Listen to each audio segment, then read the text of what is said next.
The end of the day was approaching, and the trail that the group of friends had walked seemed to have extended longer than expected. The tall, dense pine trees, which stretched for miles, cast long shadows that covered the ground in a dark blanket, while the sky began to turn orange and red, framing the scene with a soft, welcoming light. The air was cool but pleasant, and the distant sound of crickets and other small animals accompanied the wind that passed gently through the trees.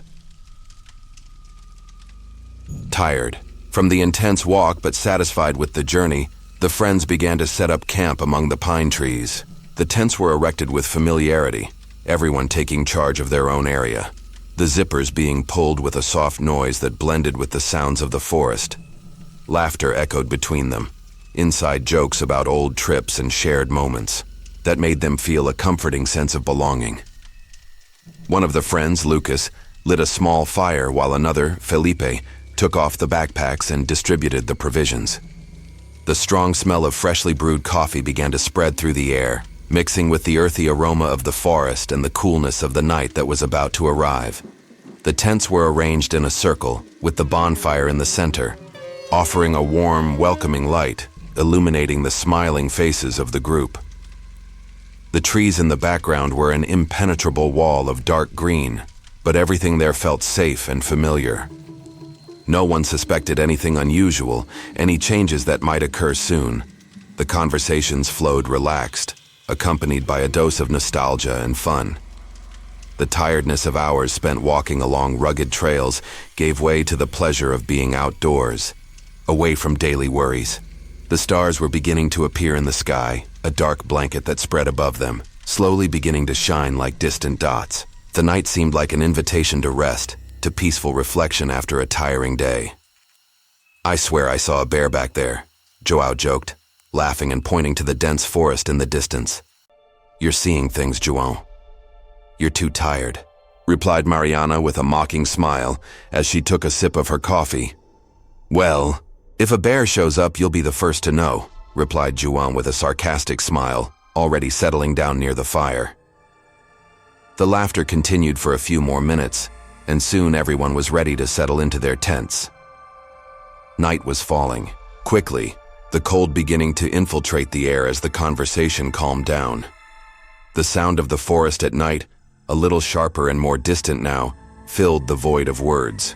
The stars in the sky multiplied as the night deepened, making the field of vision even more dazzling, like an ethereal painting opening above their heads. Inside the tents, the group settled down to rest. The sound of the tent zipping shut, the crackle of the fire crackling in the distance, and the feel of the inflatable mattress beneath them created an atmosphere of peace and tranquility. The last words were spoken, soft laughter echoed as everyone settled in, and finally the group settled down for a peaceful night's sleep. The darkness outside seemed welcoming, a silent embrace of nature as they slowly drifted off to sleep. Nothing seemed out of place. Nothing seemed abnormal. Yet. During the early morning, silence took over the camp. The wind, which was still blowing lightly at night, seemed to have completely ceased. Nothing moved around, no sounds of rustling leaves, no distant rustling of nocturnal animals, just silence, heavy, almost palpable. It was this absolute silence that woke Lucas up. He woke up from an uneasy sleep, with the feeling that something wasn't right, although he didn't know exactly what. He slowly got up from the tent, trying not to wake the others. The darkness around was thick, and the shadows of the trees stretched out like silent giants. He stepped softly on the floor, his body still alert, as if something was out of place, even without having a clear reason for it. He felt a strange need to go outside, to take a look at what was going on around him. It was as if the air was too dense, compressing his lungs. Something called him outside. He pushed back the tent curtain and stepped out into the cold night. The field was quiet, much quieter than it should be in a forest. The bonfire fire had already gone out, leaving only the cooled ashes. But, unlike before, there was no longer the soft crackle of burning wood or any other vibration typical of a night in the countryside. Pitch seemed to swallow everything around it. It was when he raised his eyes and looked in front of him between the trees that something made him stop immediately. A few meters away, Among the tall, thick pines, he saw another camp. It was identical to theirs. The tents were arranged in the same arrangement, in a perfect circle around an unlit fire. The colors of the tents, the sizes, the shapes, everything seemed to be copied exactly. The backpacks, the lanterns hanging from the trees, even the coffee cups were still there, all in the same position, as if a reflection of their own camp had been projected into the darkness. The strangest thing of all was that the fire, although extinguished, had the same appearance as a flame that had recently gone out. The ashes were still hot, as if someone had sat there, made the fire burn for a few minutes, and then let it die. Lucas felt a chill run up his spine. He looked around, trying to understand what was going on. It was impossible that it had been someone from their group. Everyone was in their tents, immersed in a deep sleep. Furthermore, the camp was in exactly the same place, in exactly the same shape. There were no traces of footprints or any sign of recent movement except for the bonfire. The feeling of confusion and fear increased. He took a step forward, trying to get closer to investigate, but what stopped him was the sight of the tents. He felt the weight of something indescribable weigh down on him. Each stall looked identical to his own. He walked closer, and with a tentative movement, looked inside one of the empty stalls. There, lying there, was an exact copy of himself, wearing the same clothes he wore, with the same gestures and the same peaceful expression as someone sleeping soundly. Shock washed over Lucas, his legs shaking as he backed away. He looked at the other tents, and in each of them he saw the reflection of his own group, identical to himself, with the same faces, the same bodies, all immersed in a deep, inert sleep, like perfect copies of the friends he had left behind in his original camp. He felt an impulse to scream, to run, but his feet were fixed to the ground, as if something invisible was stopping him from moving. How could that be possible? How could there be copies of all of them, so identical and so perfect? The shacks were silent. Copies of their friends didn't even move. He looked once more at the extinguished fire, the heat still smoldering in the ashes, and had a sudden feeling that what was happening wasn't just a coincidence or a joke. It was something much deeper, more incomprehensible. Lucas finally managed to pull away, running back to his tent, his heart beating a mile a minute. He entered quickly, breathing heavily, and closed the tent entrance with a slam. He tried to calm himself, looking around, looking for some kind of logical explanation for what he had just seen, but nothing made sense. He couldn't stop thinking about the copies of himself, of his friends. How could they be there so perfectly, as if they were all figures from a living nightmare? He looked inside his tent and saw his friends still sleeping, oblivious to what he had just witnessed. He lay down again, trying to ignore the growing chill running down his spine. But fear wouldn't let him sleep. He knew something had changed, something he didn't understand, and most importantly, he felt that sooner or later the copies would move. And when that happened, he didn't know what would happen to him and the others. What he did know, however, was that the night wasn't over yet. The mystery of the other camp still hung in the air, waiting to be solved. Anguish washed over Lucas as he returned to his tent, his feet heavy as if fear were a physical weight. He knew he wasn't imagining things. The other camp, identical to theirs, was there just a few meters away, with exact copies of himself and his friends sleeping in tents, motionless. But there was something very wrong about that. Something impossible. He couldn't ignore it, couldn't just go back to sleep and pretend everything was fine. With his heart still beating fast, he went to his friends' tents one by one, waking them up in a hurry. His fear was evident, but he didn't know how to convey. "Hey, wake up, we need to leave now." He shook Juan's shoulders, then Mariana, and finally Felipe. Confusion washed over them as the reality of what he was saying began to set in. Their eyes were still heavy with sleep, but when they heard Lucas's voice, the gravity in his words made them feel a chill. There was no more room for doubt. "What the hell is going on?" John muttered, rubbing his eyes and trying to process what was happening. The night seemed too strange, out of place. I saw everything. There's another camp there, very close by, identical to ours, but with copies of ourselves," said Lucas, still trying to control his breathing. They quickly left the tents, their feet still clumsy from the numbness of sleep, but the urgency of understanding what was happening impelled them to act. The light from their lanterns flickered as they moved cautiously through the forest toward the second camp. The sound of leaves beneath their feet seemed amplified in the stillness of the night, and the air was thick with the feeling of something very wrong. As they got closer, the flashlights illuminated details that had not been visible before. The tents were arranged in the same exact arrangement, but what perplexed them most were the backpacks. They had the same marks, the same scratches on the zipper, the same wear and tear they had done to their own backpacks. It was as if the camp had been set up with imperturbable precision. The feeling of déjà vu was overwhelming.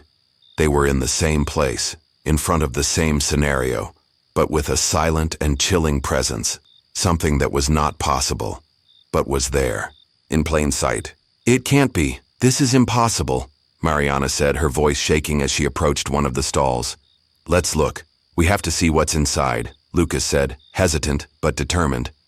His heart was pounding in his chest, but he couldn't just go back to the safety of the tents without understanding what was happening. He raised the flashlight and shined it inside one of the tents. As the light illuminated the interior, his eyes fell on the figure of someone lying in the fetal position, wrapped in a blanket. The image was confusing, but undeniably familiar. It was someone from the group, but who? He could no longer focus on reality. Sleep had erased his identity, but what he saw could not be ignored. Felipe, who was at his side, stepped forward and turned on his own flashlight, illuminating the figure even more clearly. And when the light settled, the truth revealed itself in a cruel way. The person lying there was not a stranger. It was not another member of the group. It was Lucas. It was himself, lying in the same kind of position he himself had slept in his tent. This can't be real," Felipe whispered, unable to understand what was happening. His eyes widened as he looked at Lucas's figure inside the tent, breathing softly, as if he was deeply asleep, without the slightest awareness of what was happening around him. It was an exact copy of Lucas, but it wasn't him. It was him, but at the same time it wasn't. The other friends were paralyzed, unable to react. The reality they knew was distorting before their eyes. They were in front of perfect copies of themselves, sleeping, without any sign that anything was wrong, as if their lives had been copied and placed in a replica of the camp. The feeling of fear enveloped them, but there was also a strange feeling of helplessness, as if nothing they did could change that. "That's not possible. That's not real," said Mariana, her voice weak, almost inaudible. She walked away from the tent, looking around as if searching for something, an explanation, a way back to safety. But there was no explanation. There was no way back. They were there, on the border between the impossible and reality, and now they had a choice to make. Whatever it was no longer beyond their reach. They had crossed an invisible line and were now trapped in a nightmare of copies and shadows, where even time itself seemed to be bent, manipulated by something much bigger than themselves. The silence of the surrounding forest enveloped them. As they walked away from the tent, everyone looking at each other, their eyes uncomprehending. What had they seen? And what would happen next? The friends were transfixed by the sight before them. Each one, silently, approached the tents, hesitantly, as if they were afraid of what they might discover. But on some level, they knew they couldn't ignore it. They needed to understand what was happening. They needed to know why they were there, in front of perfect copies of themselves, sleeping peacefully, as if everything were normal. Lucas was the first to approach a tent. He took a deep breath, trying to shake off the fear that was beginning to take over him. And then, with a shaking hand, he slowly pulled down the zipper. The silence was oppressive, broken only by the soft sound of your breathing and the wind that was beginning to rise through the trees. Inside the tent, lying in the fetal position, was his reflection. He couldn't believe what he saw.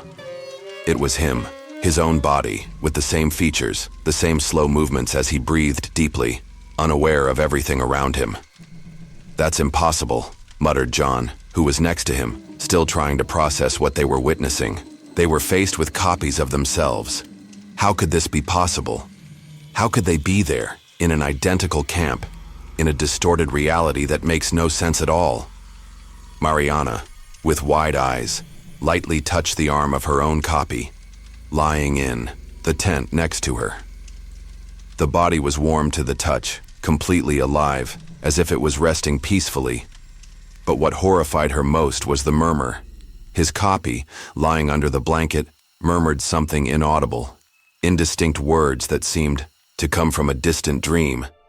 It was as if their version slept soundly, but with some awareness of something more, something they couldn't reach.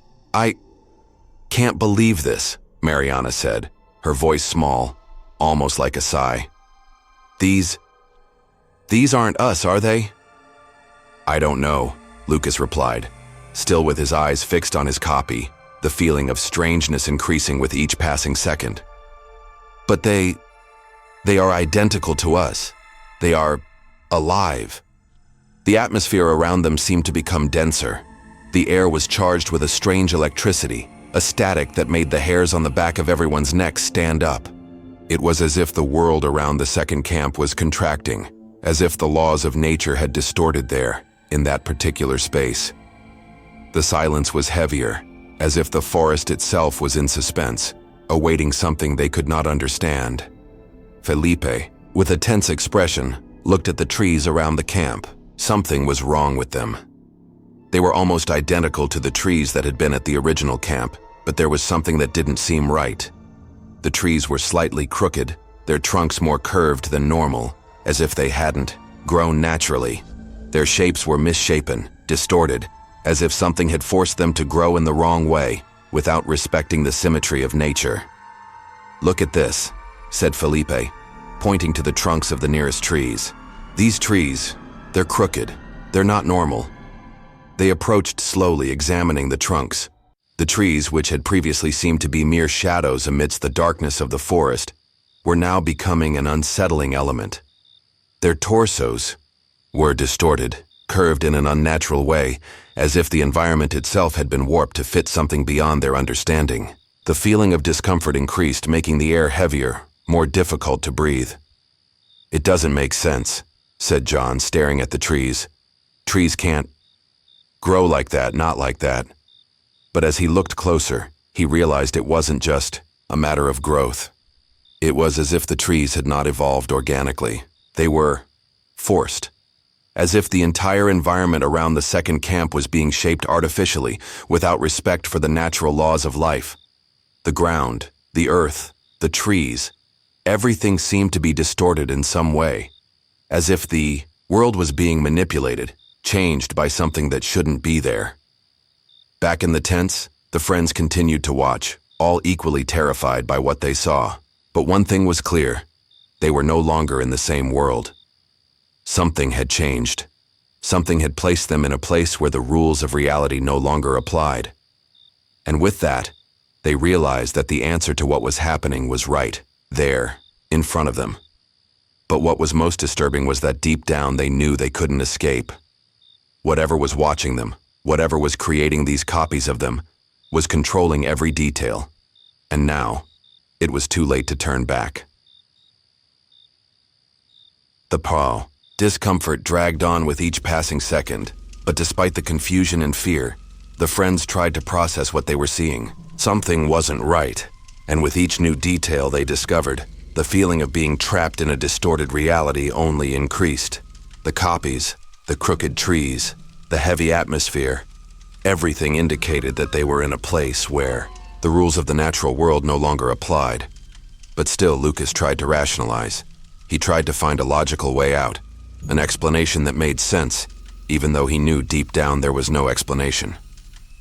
"Let's go back to the original camp," Lucas said, his voice full of uncertainty but determined. He felt that if they could get out of that place, if they could return to where they came from, maybe they would find some kind of stability. Maybe there was a way to resolve all this and get out of there unscathed. He turned around, intending to return. But as he took his first steps, something made him stop abruptly.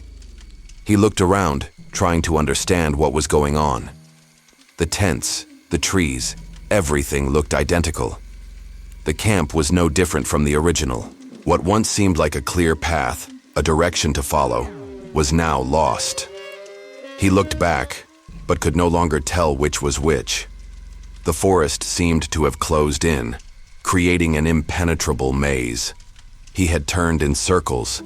The footprints he had left behind were there, but when he looked ahead, they were also on the way back. He looked at his other friends, all as confused as he was, trying to understand what was happening. The footprints, the marks in the earth, were in both directions. Back to the camp and back to the other. It was as if time itself was bending, as if he were trapped in an endless cycle where paths crossed and disappeared without explanation. "This can't be real," said Juon, his voice trembling. He didn't know what to believe anymore. The place that once felt safe and familiar was now a trap, a game they couldn't understand. The feeling of no longer knowing what was happening, of being lost, was filled with increasing anguish. Lucas didn't know what to do. He tried to focus on something tangible, something that could anchor them. He looked at the stalls, trying to find a point of reference, something that was his own, something that made sense. But the tents, the backpacks, the objects were identical. There was no longer any difference. The only thing he knew for sure was that the copies were still there, sleeping in the tents, as if nothing strange had happened. But now, when he looked closer, something made him stop breathing. One of the tents was different. Where before there were 4 people, there were now 5. But what left him speechless was that, in Juon's shack, there were 2 versions of him, lying side by side, but in different positions. One version was lying on his back, with his arms at his sides, and the other was in the fetal position, with his hands close to his face. The air became thick again, as if the surrounding gravity had intensified, pulling everything into the center of a nightmare that seemed to be repeating itself. "That's not right," Mariana said, her voice barely audible, as if she were talking to herself. She approached, looking at the 2 Juons in the same tent, trying to understand what she was seeing. But the scene in front of her was so incomprehensible that she couldn't articulate the words running through her mind. She looked at the others, but no one knew what to say. They were all seeing the same thing, but no one could understand it. Terror gripped the group, and each of them was paralyzed by the discovery. It was as if time was distorting in such an extreme way that they could no longer differentiate between what was real and what was a copy. Their versions were there, but it wasn't them. They were distorted, different versions, as if what was happening was a reflection of something that had already happened before, or was yet to happen. A feeling of not belonging settled in them. They were trapped in something beyond their control, something they couldn't explain. "Let's get out of here," Lucas said, finally breaking the silence. He didn't know what else to do. He didn't know where to go, but he knew he needed to get out of that place. They had lost themselves in a game they didn't understand, and now they needed to find a way to free themselves. But as he tried to take the first step, Lucas realized that the ground beneath his feet didn't seem to want to give way.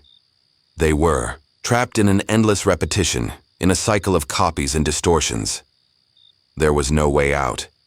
The cycle continued, and they were now like the figures watching them. They were part of the game, trapped, eternally watching and being watched. The night, which seemed to offer rest, was now a cruel reminder of the distorted reality they found themselves in.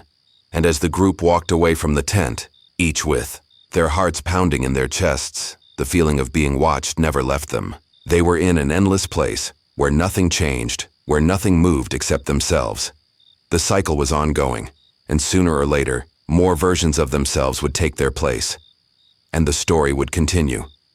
Panic began to set in among the friends, a growing sense of despair that seemed to spread like an invisible virus. Their copies, those perfect versions that had been sleeping in their tents, were now becoming the source of incomprehensible anguish. They tried to wake them up, shaking the tents, calling their names, but the copies didn't respond. Their bodies remained still, their breathing soft and rhythmic, as if they were in a deep sleep, completely oblivious to the chaos around them. "Come on, wake up. This isn't funny," John said, his voice shaking with frustration and fear. He shook his copies, tent harder, trying to wake her up, but nothing happened.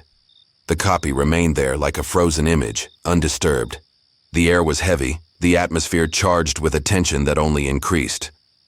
They were starting to lose track of time. The flashlights failed. As the friends approached the stalls and tried to illuminate the copies, the lights flickered as if an invisible force was interfering with them. The beam of light distorted, flickered, and went out, before shining weakly and unsteadily again. It felt like the very space around them was being distorted, as if reality was contorting in ways they couldn't understand. "Something is very wrong," said Mariana, looking desperately at the sky, searching for something familiar, something that would reconnect them with the real world. But the sky was still. There was no movement in the stars, no clouds shifting, or any kind of change in the space above them. The sky was frozen, like a static screen, not reflecting the dynamics of the surrounding world. It was as if time had stopped at that very moment, as if everything, even the universe, was stuck in a state of suspension. The feeling of disorientation intensified, and soon anger and despair began to take over one of the friends, Felipe. Isaac was shaking, his eyes fixed on the copies, still immersed in their deep sleep, but he couldn't deal with it anymore. Fear had completely taken over him, and he felt like he couldn't go on like this. He had to do something. Something that would make them wake up. Something that would take them out of that nightmare. Felipe grabbed a knife from his backpack, his gaze determined and frantic. "I'm going to destroy one of the tents," he said, his voice strained. "This has to end now." He approached one of the stalls and began to cut the fabric violently, his movements quick and impetuous, as if the knife were his only hope of making reality reconstruct itself, of making the copies become real again. But then, something strange happened. As the blade cut through the tent fabric, a voice sounded from inside. The voice was not from one of the copies. It was Felipe's voice, the same voice that was coming out of his own mouth. He froze, fist still raised, knife in hand, as the sound echoed through the camp. "No, don't do that!" the voice shouted. But no one inside the shack was moving. No one was waking up. He looked at the others, completely astonished. "But how?" he mumbled, trying to understand what was happening. "Wasn't it my voice? This can't be happening." With shaking hands, he approached again, not knowing what else to do, and raised the knife blade to cut the fabric again. As he did so, the voice screamed once more, this time with an intensity that made him flinch. "Please don't." The voice sounded desperate, but still, it was coming from inside the tent, from his own copy. He hesitated for a moment, but, driven by panic, he could not stop. He cut the tent. The blade tore the fabric, and Felipe's copy was there, lying down. But something much more horrible happened. Blood began to flow from inside the shack. The blood, hot and dark, stained the floor, exactly like his blood, as if the copy of Felipe was injured, as if his pain was being transferred to that inert version of that person he knew shouldn't exist. The seemingly harmless copies were becoming an extension of his own reality, bleeding as if they were real, as if they were part of his own flesh. Felipe took a step back, feeling dizzy overcoming him. He looked at the others, his eyes filled with terror and confusion. "What the hell is going on?" he asked, his voice now filled with despair. But there was no response. They were trapped in that place, watching their own versions, their own reflections, now injured and not knowing how to escape.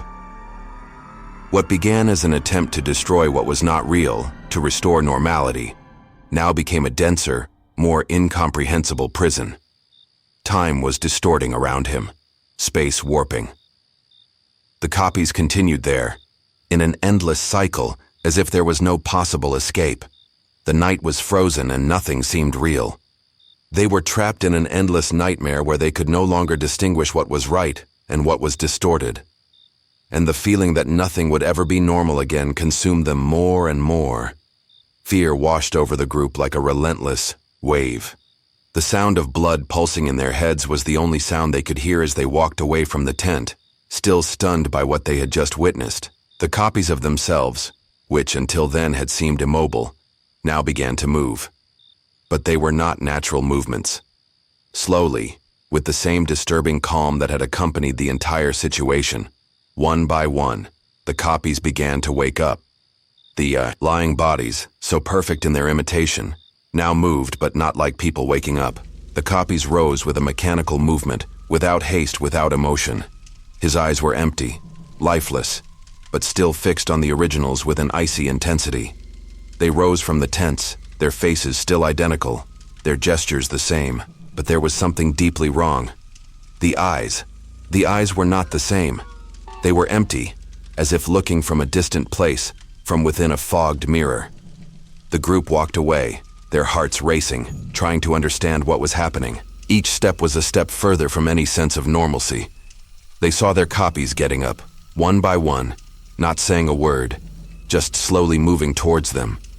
The silence between them was absolute. There was no conversation. There was no exchange of glances. The copies simply stared at them. "This can't be real," Lucas said, his voice cracking with fear. He stared at the copy of himself, the distorted image of what he recognized as who he was. The copies didn't speak, but it looked like one of them wanted to say something. Then in a hollow, slurred voice, one of Lucas's copies finally spoke, as if reciting a phrase he had learned from somewhere far away. "You've been here before," the copy said, its voice a drawling whisper that carried through the camp. The words were simple, but loaded with meaning that no one in the group could understand. The phrase seemed to echo in the air, making the sound of the forest disappear for a moment, while panic grew even more among the friends. The idea that they had been there before, at some other time, made no sense, but at the same time it felt profoundly true. They had already felt this feeling of being trapped, of repeating something without knowing what it was. Before they could process the magnitude of what they were hearing, the tension finally exploded. The group, in a collective impulse, separated, running in different directions. Each of us was desperately looking for a way out, something that would take us out of this nightmare, but there was no escape. There was nowhere to go. Each direction seemed to be an extension of the same place. The trees seemed to close in around him, the tall pines becoming an impenetrable wall. They ran, trying desperately to find some clearing, some way out. But no matter how much they moved, they always came back to the same spot, the same space between the two camps. The copies followed them, but they didn't move in a hurry. They simply watched them, as if time stood still for them, as if they knew there was nowhere to run. "We're trapped," Mariana shouted, her voice choked but firm. She had run the other way, but now, once again, she was back in the same place. The original camp was there, so familiar and yet so far away. The feeling of being lost, of being in an endless cycle, was taking over everyone. The group stopped, exhausted and afraid, in the center of the space between the two camps, surrounded by their copies. The figures watched them silently, their deep, empty eyes fixed on each of them. It was as if they were being analyzed, studied, as if the copies knew what would happen next but were in no rush to move forward. "Why are we here? What is happening?" asked João, his voice full of despair. The copies didn't respond, but Lucas's words, spoken earlier, came back to everyone's mind. "You've been here before." They had done something they could not understand. They were trapped in a cycle, in a place where time repeated itself, where they were being watched, studied, and worse, where copies of them were waiting to take their place. The feeling of being trapped, with no way out, took over everyone. Whatever was happening was beyond their ability to understand. They were no longer controlling their own destinies. They had become part of something bigger, something that was manipulating what they knew as reality. They were, without knowing how or why, now being watched by their own copies, and there was no turning back. Reality was closing in around them, and deep down, everyone knew they were about to become part of an endless cycle. Fear, panic, and confusion continued to consume each of them as the copies slowly approached, always watching, always waiting. And at that moment, the group understood. They were doomed to repeat that cycle forever. They had become part of something they could no longer escape. Panic had already taken over everyone. The fear, discomfort, and uncertainty were palpable in the air. The copies were there, approaching slowly, but in no hurry. They didn't run after them. They didn't need to. There was something more sinister in the way they moved, as if they were completely in control, as if they knew nothing could change their fate now. The originals, tired and exhausted, watched without being able to do anything. The copies didn't speak. They didn't react. They just moved towards each of their originals with a disconcerting calm. One of Lucas's copies bent down beside his tent and, without saying a word, began to dismantle it. The movement was meticulous, almost mechanical, but there was no rush. Each stretch of fabric, each zipper pulled, was done silently, as if performing a task without emotion, without thought. All the original Lucas could do was watch her, unable to move, unable to stop what was happening. He tried to scream, tried to run, but his muscles felt too heavy, as if the air around him was growing denser, more impenetrable. The silence dragged on, heavy like a shadow that enveloped them. They felt the eyes of the copies on their backs, fixed on them, but there was no sound of hurried footsteps, nor words that broke the heavy silence of the night. They were being consumed in a way far more terrible than any nightmare. The world around him began to darken, as if something was slowly erasing the colors, the shapes, reality itself. The field, the camp, the trees, everything became more distant, darker, as if the world was falling apart before them, as if they were being sucked into a black hole of darkness. The originals began to feel dizzy, as if their vision was betraying them. The ground seemed to give way beneath their feet, and a wave of tiredness washed over them. But it wasn't ordinary tiredness. It was a feeling of loss, of being taken away, of losing connection with one's own body. One by one, they fell to the ground, their consciousness fading, as if the world was simply swallowing them, erasing their existence, erasing their will to fight. As he fell, his eyes slowly closing, Lucas caught one last glimpse of the scene. Before him, his copy, the figure identical to him, was no longer watching. Now the copy was entering his tent. It was as if she was taking his place. She lay down in her place, in that same comfortable position he used to adopt when sleeping. But the most disturbing thing was the smile that before he lost consciousness, he saw spread across the copy's face. The smile was not a smile of joy or amusement, but a smile full of understanding, of terrible acceptance. He felt his eyes closing, his vision becoming increasingly blurred. He wanted to scream, wanted to move, but his body wouldn't respond. The world was disappearing. The last thing he saw before falling into the void was his own copy, lying there, calmly and peacefully, as if he was resting, while the real Lucas faded away, consumed by darkness. The copy's smile, which before seemed trivial, was now a foreshadowing of what was about to happen to all of them. Darkness swallowed them, and when the last of the friends lost consciousness, the silence became even deeper. The camp was now empty, lifeless, with only copies of each of them, silently awaiting the next cycle. Whatever had begun now had no end. The cycle would repeat itself, as it had repeated so many times before, with new copies appearing and new consciousnesses disappearing, swallowed by eternal darkness. And when the new day arrived, the routine would begin again, with the observers waiting for the originals to once again take their places, whether conscious or not, of what they were destined to become. And so, the cycle would continue, without end, without hope. Dawn came as gently as ever, but there was something strangely silent in the air. The sun's rays filtered through the tops of the pine trees, illuminating the camp in a soft, almost dreamlike way. However, the peace was only superficial. The group of friends were still there, lying down, as if nothing had happened. Their bodies were stretched out in the tents, but now there was a disconcerting sensation, something subtle that was in the air, but that no one could exactly identify. When they woke up, they sat down one by one, stretching slowly, as if the night had been peaceful and ordinary. Coffee was brewing as usual, the familiar sound of water being heated, and the smell of fresh coffee wafting through the camp. But there was a stillness in their gestures, a heavy silence between them. They looked at each other but said nothing.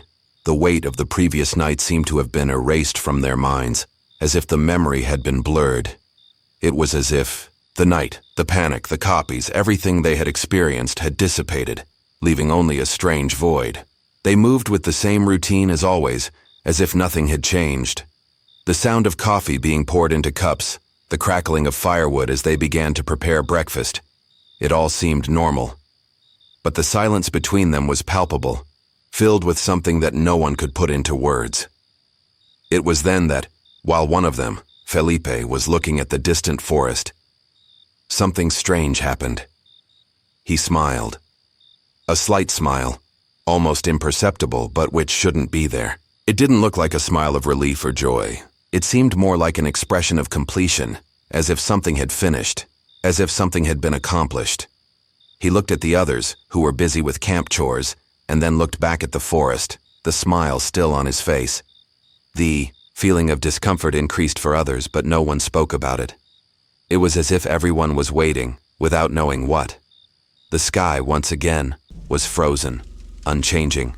There were no clouds, and the stars from the night before still seemed trapped in a distant place, as if time had stopped. The deep blue sky seemed not to move, and the feeling of watching something still, unchanging, took over the group. What was once a beautiful morning at camp was now enveloped in a strange feeling that the world was frozen, waiting for something to happen that, somehow, would never happen. As the others tried to get used to the silence, something else became evident. The trees around the camp were crooked, even more deformed than the night before. Their torsos curved unnaturally, as if they had been distorted by an invisible force. What once seemed like a simple error of nature now seemed deliberate, as if the trees had been forced to grow in a tortuous way, without respecting the natural laws of life. The friends, although still confused, continued to move, getting up to start the day. They spoke little, almost as if a feeling of weariness enveloped them, something deeper than simple fatigue. The camp now looked like a replica of what it had been the night before, but still, something was different. It was as if they were trapped somewhere between what was real and what wasn't. "Are we okay?" asked João, looking at the others with a blank expression as if he wanted to make sure everything was in order. But the question didn't really seem directed at anyone. It was another lost thought, an attempt to understand what was happening. "We're here. Everything's fine," Lucas replied, but his voice sounded emptier than he cared to admit. He looked at the forest, but then looked away. Something was in his eyes, as if he had understood something but didn't yet know what it was. But again, there were no answers. No one spoke any more about the copy of Luke that had lain in their tent, or about the copies of each of them that had awakened during the night. They were together, but not like before. The cycle seemed to have ended, but no one knew for sure if it had actually ended, or if it had just been momentarily interrupted. The feeling of strangeness and being out of place continued to weigh on them. But Felipe's smile, João's empty look, the lack of words between them, everything indicated that something had changed.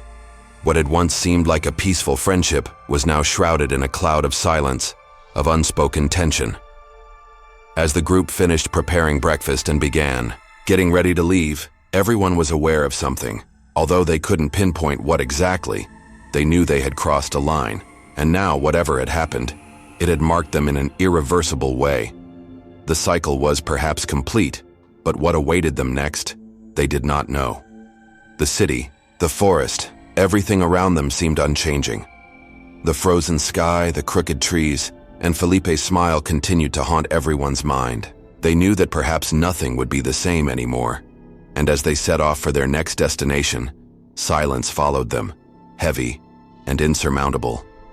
Reality was different, and they were stuck in a repeat, in a cycle they couldn't understand. What was left now was to wait. The mountain trail stretched out before him, long and lonely, between mossy rocks and sparse trees.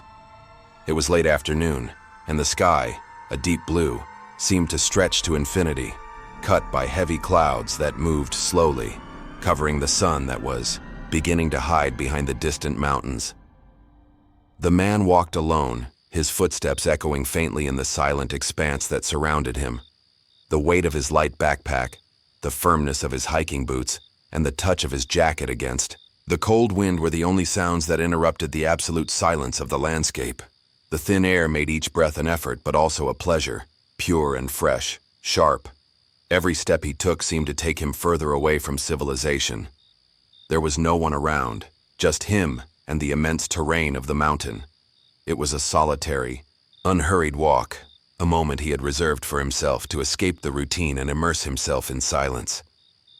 The tranquility of nature around him was unbroken, broken only by the occasional sound of dry leaves being blown by the wind or the rustle of pebbles rolling beneath his feet as he walked forward. The scenery was stunning, a vast expanse of cliffs and valleys that stretched as far as the eye could see. The mountain seemed like an untouched place, far from any noise of the modern world. When he finally reached the top, where the cliff stretched out into a panoramic view, he stopped to take a deep breath, feeling the cold air from the height cut into his skin. He leaned forward slightly, staring at the void in front of him. The world seemed suspended, far away and lonely. Nothing but the landscape, no human life in sight. An immense space, isolated enough that no sound could be heard by anyone other than him. He felt small compared to the grandeur of the mountain, but at the same time something inside him lit up, a desire to test the solitude of that place. With a small smile on his face, he looked at the cliff and shouted his own name. The sound cut through the frigid air, echoing across the valley, ricocheting from side to side before disappearing into the distance. He waited a few seconds, observing the immensity around him, and then he heard the echo return. Juan. The voice returned to him with precise clarity, like a reflection of the sound itself. Perfect and distant.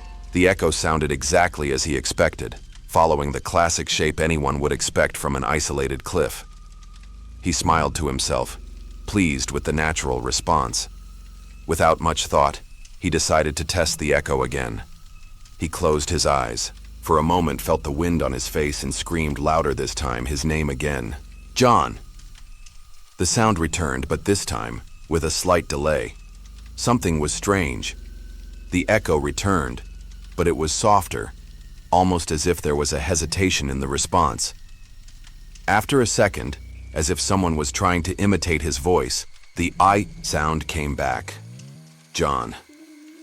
But with a subtle delay, an unusual pause before the response, as if something was approaching, just a little out of sync.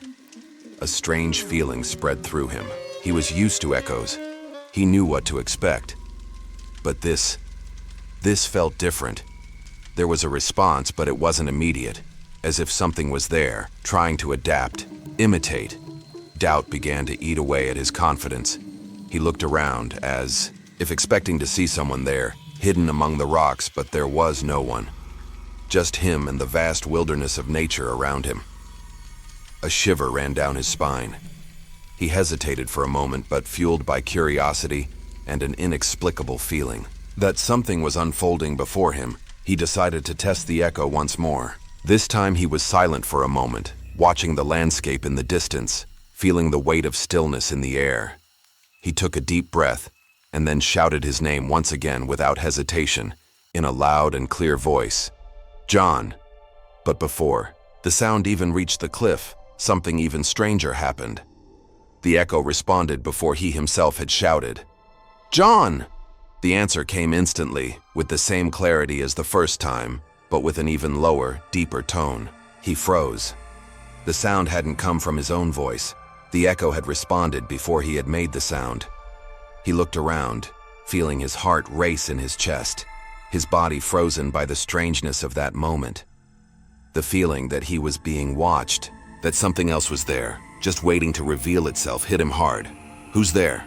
He shouted, but the answer came with an even greater delay, as if it were coming from far away, from a place where he wasn't. João! The voice dragged through the mountain, empty and deep, as if it were coming from another time, another place. There was no one there. There was no one to respond. But the echo was no longer what he knew. Heart pounding, He turned to run, but the ground seemed farther away, more unreal. He felt the presence of something behind him, an imperceptible movement, as if the mountains, the rocks, the wind, the air itself were swallowing him. Something wasn't right, and he knew it now. He was no longer alone. Something was there, imitating his voice, waiting. He looked back one last time and saw the vast mountain in front of him. But deep within his gaze, he no longer saw just empty space. He saw a silhouette, something that shouldn't be there, reflected in the silent expanse. And before he could make any movement, the voice echoed again. John. Daniel was completely immersed in the solitude of the mountain. The wind cut through the thin air with disconcerting softness, and he felt further away from the world, at an unusual peace, as if he were on the edge between reality and something else. The silence around him was absolute, broken only by his own footsteps and the soft sound of air passing through the dry leaves that covered the ground. He had been walking all day, alone, enjoying the wild and untouched nature of the place.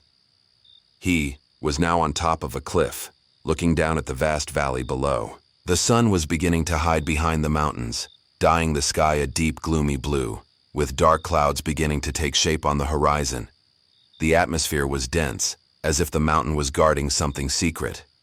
The air was cool, and the breeze gently cut across his skin. But even so, Daniel felt a slight tension in the room, something he couldn't explain. It was a place of immensity, where he felt small compared to the grandeur of nature. But at the same time, there was a unique feeling of freedom, a feeling that he could do anything there, without limits. It was then that the idea occurred to him. Something simple, something he always wanted to test in such a vast and isolated landscape. He stepped back a little from the edge of the cliff, feeling the solid earth beneath his feet, and raised his head to the sky. He took a deep breath, filling his lungs with cool, fresh air, and screamed, "Daniel!" The sound cut through the silence of the mountain, vibrating off the valley walls and returning in a perfect echo. The answer came quickly, clearly, and as precisely as he expected. "Daniel!" The sound reverberated through the air, echoing off the rocks in the distance, and Daniel smiled to himself, pleased with nature's natural response. He expected that. He knew that the echo would always return in a valley like that. But the feeling of having his name projected back at him, of having his own voice reflected in the vastness of the mountain, left him momentarily at peace. But curiosity got the better of him, and he decided to test it again.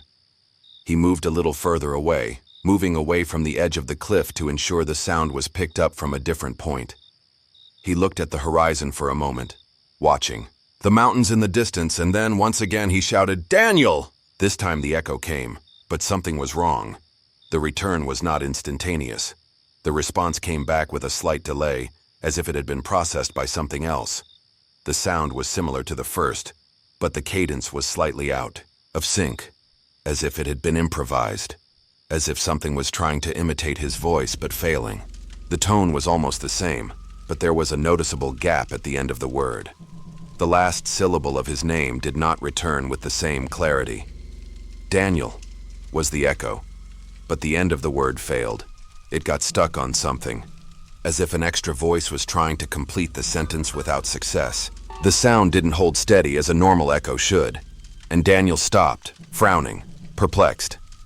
He looked at the void in front of him, trying to understand what had happened. The wind remained soft, the landscape remained untouched, but the feeling of discomfort had set in. Something wasn't right. The echo was no longer a simple acoustic repetition, but something more complex. He swallowed hard, feeling a shiver run up his spine. The sound had returned, but with a flaw in the cadence, something he had never experienced before. Was it the wind? Was he hearing something he shouldn't have? But he knew better. He was completely alone on that cliff, with no one around. Just him and the mountain. The thin air seemed to envelop everything, and the sounds dissipated quickly. But the echo seemed to have distorted somehow. The feeling of something being wrong grew inside him, like an invisible but palpable presence. It was as if he had triggered something, as if the simple act of shouting his own name had stirred the very fabric of reality there, in that isolated place. He looked at the landscape in front of him, trying to shake off his thoughts. But before he could compose himself, something even stranger happened. Without realizing it, he felt his breathing quicken. He thought about shouting again, perhaps, to test it once more, but something inside him stopped him. He stood still, looking at the horizon, trying to concentrate, and the echo came again. But before he could make any movement, the sound of his own voice arrived, but not as an answer. He could almost swear the sound had come from behind him, from a place he hadn't been. He looked back abruptly, eyes widening. But there was no one there. He looked at the trees, at the ground, at the rocks. Everything seemed unchanged, but the feeling of being watched hit him hard. The echo was no longer just a response to his voice. Something was changing. Something was approaching, although he couldn't see from where. Daniel's heart beat faster as he felt the presence, something unknown that he could no longer ignore.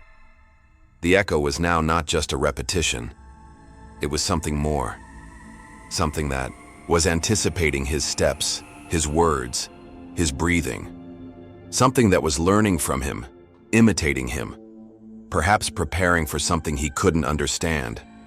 The mountain was silent, but Daniel felt something was about to happen.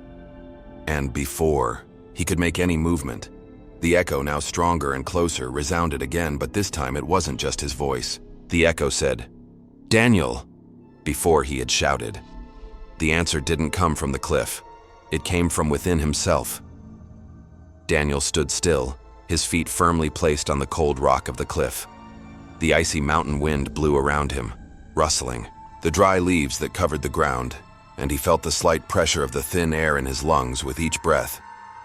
Everything was immersed in a surreal calm, the only interruption being the sounds he made as they walked along the trail there. It was the absolute peace he sought, away from everything and everyone. He looked around, taking in the distant mountains and the vast valley below, feeling the solitude of the mountain wrap itself around him. The place was perfect for a moment of introspection, an isolated place where he could scream and hear his own echo spread throughout the space. He felt a twinge of amusement and a slight curiosity. Maybe it was the right time to test the echo. With his mind focused, he took a deep breath and, with a clear voice, shouted into the emptiness of the cliff, "Daniel!" The sound reverberated back to him, traveling along the valley walls, echoing in a perfectly natural way. The answer came back quickly, smooth and precise, cutting through the air with the clarity of a simple repetition. He smiled, pleased with the answer, feeling relief from the familiar sound. Everything was as it should be. The echo responded exactly as he expected. There was nothing strange. But deep down, there was a feeling of restlessness that still troubled him. Although he couldn't put his finger on it, he ignored the sensation, focused on his test and the perfect backdrop the mountain offered.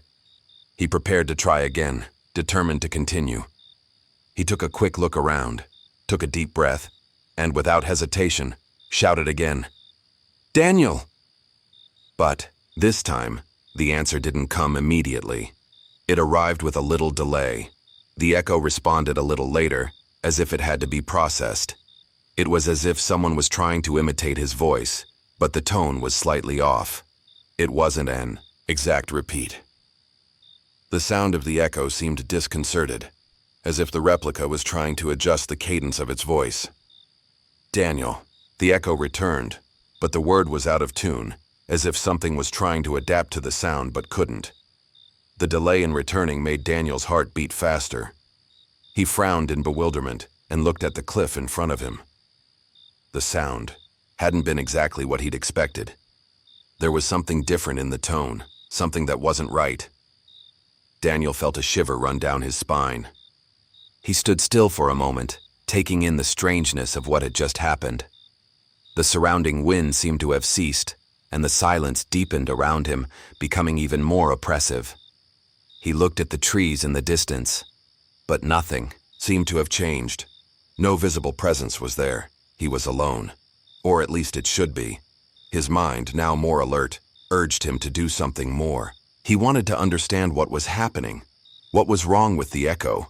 Was it possible that something was interfering with the sound? Something was out of place, and his curiosity was growing by the second. He took a deep breath and once again prepared himself for another scream. But as he opened his mouth, the same voice he had prepared to release echoed before him. "Daniel!" He froze in place. The sound had come first, before anything he could say. The name was projected into the air, as loud and clear as he would have shouted it himself. It was your voice, exactly like yours. But he hadn't said anything. The echo happened before he had said any words, as if something knew what he was going to do before he did it. The feeling of discomfort was instantaneous, almost unbearable. Daniel remained completely still. He felt the air around him change, the sound of leaves that had previously moved gently beginning to tremble with the reverberation of the echo. But what alarmed him most was the realization that perhaps it wasn't the echo that was creating that movement. Maybe it was the thing that had generated the sound, that was making the leaves move, that was altering the reality around him. The wind, which had previously seemed calm, now seemed charged with something invisible. The trees around the cliff seemed farther away, taller, as if everything had been displaced, as if the environment itself was distorting. He looked around frantically, searching for something, someone, any sign of an explanation. But there was nothing. No figure in the distance, no shadow of movement. Just him and the echo. The feeling of being watched suddenly invaded his mind, and he could no longer ignore it. Whatever had generated that sound, whatever had been communicating with him before he even screamed, was now closer. He was no longer alone. He never had been. Something was with him there, waiting. With his heart racing, he tried to get out, try to run back down the trail. But he felt that even if he wanted to, his feet felt heavy, like the ground was sticking to him. The cliff, the valley, the thin air and everything seemed to have closed in on him. There was no longer a clear line between what he knew and what didn't make sense. The echo was not just a reflection of its sound. He already knew there was something more, something else that was there before him. He spun around, but the only thing he saw was the empty cliff, the same echo resounding in the void, and his own voice once again, returning. "Daniel!"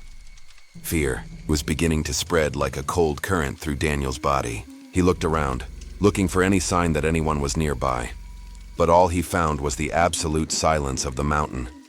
There were no visible trails, no footsteps, no marks in the dirt to suggest he was not alone.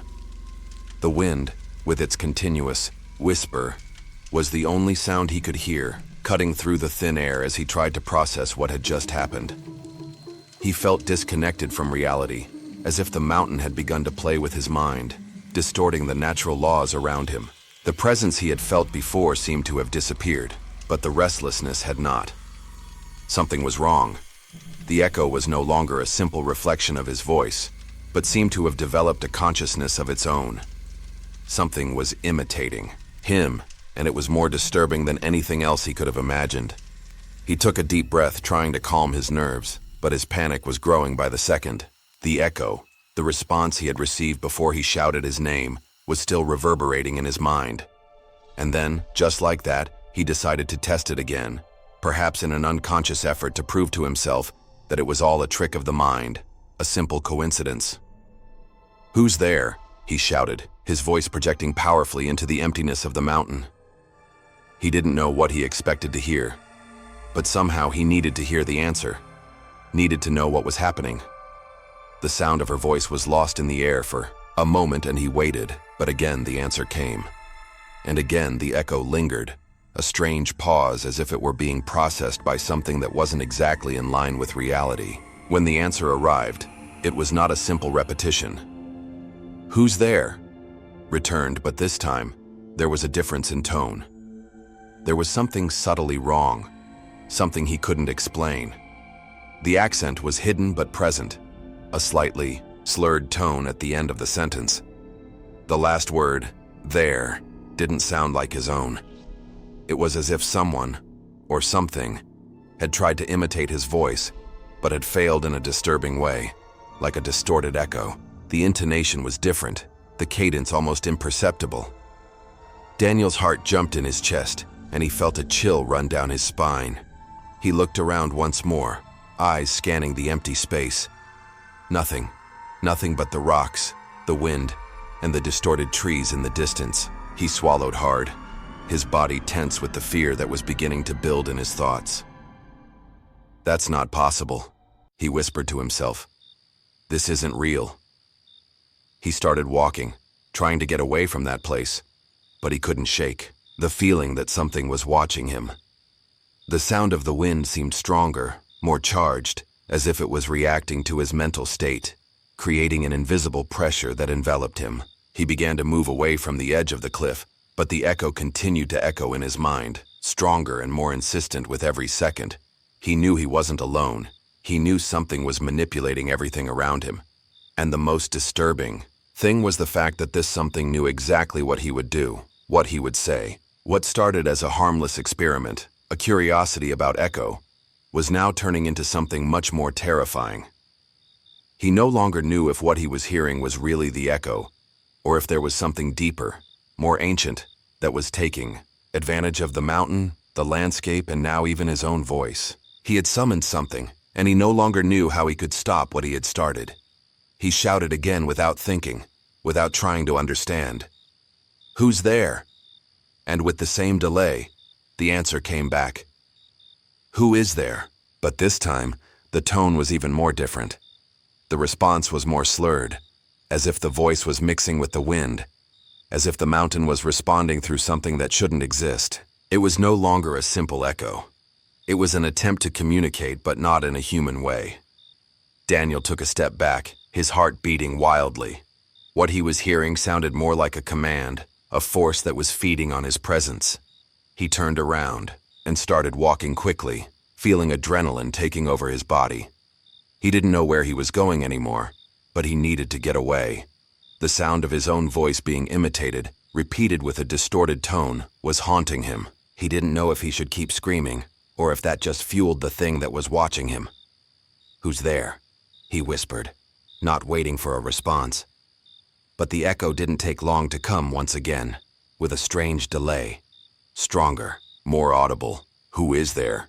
replied the voice, and then the sound of footsteps became audible in the distance. But it wasn't his steps. No one's footsteps were visible. He stopped. The sound of the mountain had changed. The dry leaves moved on their own, as if someone was walking among them, but without leaving a trace. Fear took over his mind, and for the first time, he no longer knew if he wanted to know the answer. Fear was beginning to spread like an icy current through Daniel's body. His steps, previously cautious and meticulously planned, became disorganized, as if something was pressing on his mind, causing him to act without thinking. The wind, once gentle, now felt heavier, as if it was becoming thicker as he moved along the trail. His eyes moved frantically from side to side, searching for an explanation, but nothing made sense. Whatever had caused that strange echo was now becoming more real, more tangible. He took a few steps back, not really thinking about the direction he was going. Only the feeling of being watched pushed him away from the edge of the cliff. But before he could even reach the trail, he heard something, your own voice. But it wasn't the sound of the echo coming back from the rock. It wasn't a natural repetition. No, it was as if his voice were coming from the valley itself, deeper, farther away. The sound cut through the frigid air with a clear warning, a strange order that seemed to have been dictated by something that had no right to exist. "Don't go." The words sounded clear and distinct, but they weren't his. He didn't say them. They came from some unknown place, as if the valley, the rock, the very air around him were trying to stop him from moving forward. A feeling of disorientation invaded him. His muscles contracted with a mixture of fear and confusion. He stopped. What he had just heard could not be possible. He was completely alone. There was no one there to talk to him, to give him that warning. Adrenaline began to course through his veins, and he forced his legs forward, moving along the trail toward a point he believed was safe. But fear, now uncontrollable, was overwhelming him. He ran, not because he wanted to, but because his body seemed not to obey reason. The feeling of being watched, of being followed by something or someone made him accelerate more and more, without even caring about the direction he took. He ran for a few meters, his boots hitting the ground as heavy breathing filled the empty spaces of the mountain. But as he advanced, the sound of something moving among the rocks below him caught his attention. He stopped, panting. Something moved in the dark. Something was there. It wasn't the winds. It wasn't the crickets. Something was moving, and the sound seemed to be coming from beneath the rocks. Daniel swallowed hard, his eyes searching the dark for an explanation for what was happening. He tilted his head, trying to see past the rocks, and that's when he saw it. The shadow. Not just any shadow. A figure that moved slowly between the stones but with a delay of 1 second. Not a human shadow, but a copy of himself. The reflection of his own body, but distorted, without the same synchronization. The shadow's movement was slightly delayed, like a poorly executed reflection in a broken mirror. His stomach turned.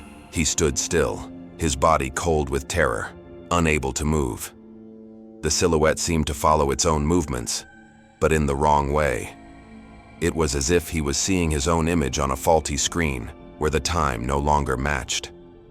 The shadow of himself moved, but with every step he took, there was a second delay, as if the reflection was trying to imitate his actions, but was 1 step behind. He felt a chill run down his spine as he realized he was seeing something that shouldn't be there, something that couldn't be real.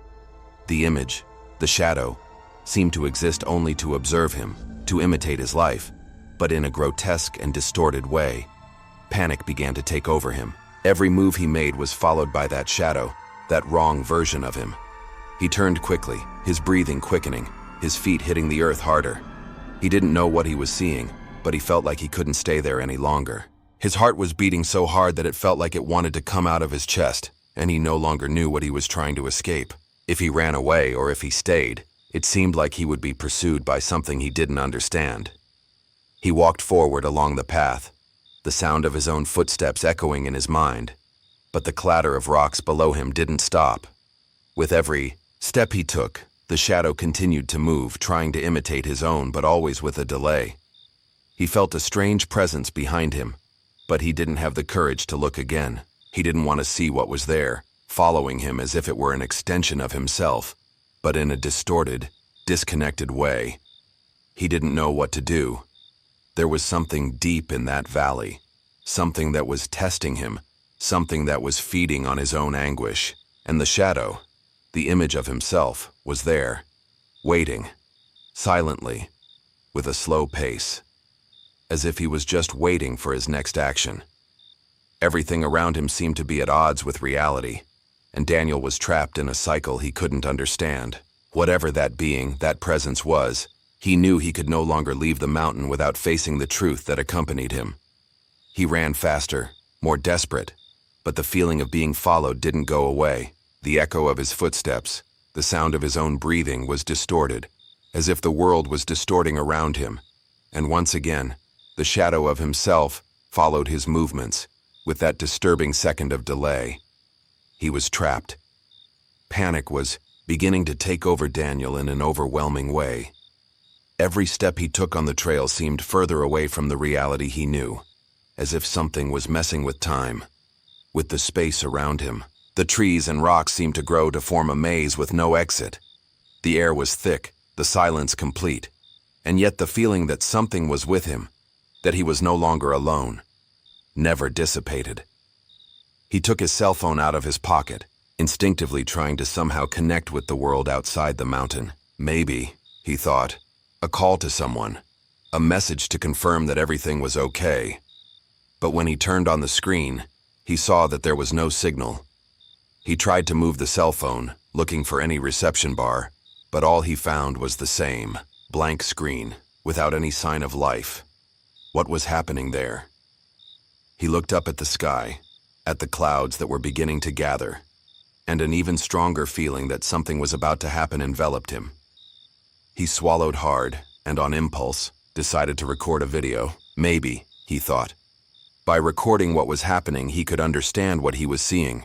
Maybe it was a way of recording the strangeness of that moment, a way of showing himself later that he wasn't delusional. He activated the camera and began filming, pointing his cell phone at the cliff in front of him, the vast valley that stretched beneath him like an abyss. He took a deep breath and, with a slight tremor in his voice, shouted again, louder this time, with the hope that the echo would return normally, like the first time.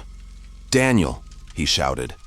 The sound cut through the air, as he had expected, but when the echo returned, something wasn't right. The answer didn't come from the bottom of the valley, like other times. Instead, the voice returned from behind him, so close, so clear, that he felt as if he had been thrown to the side, as if someone were whispering directly into the back of his head. He froze, fear gripping every fiber of his being. He turned sharply to look behind him, but there was nothing. The space behind him was empty, just the rocks, the trees, and the emptiness of the mountain. His heart was racing, and the cell phone shook in his hands. He swallowed hard, trying to rationalize what had just happened, but when he looked back at his cell phone screen, his eyes widened. In the recording, he saw something that shouldn't have been there.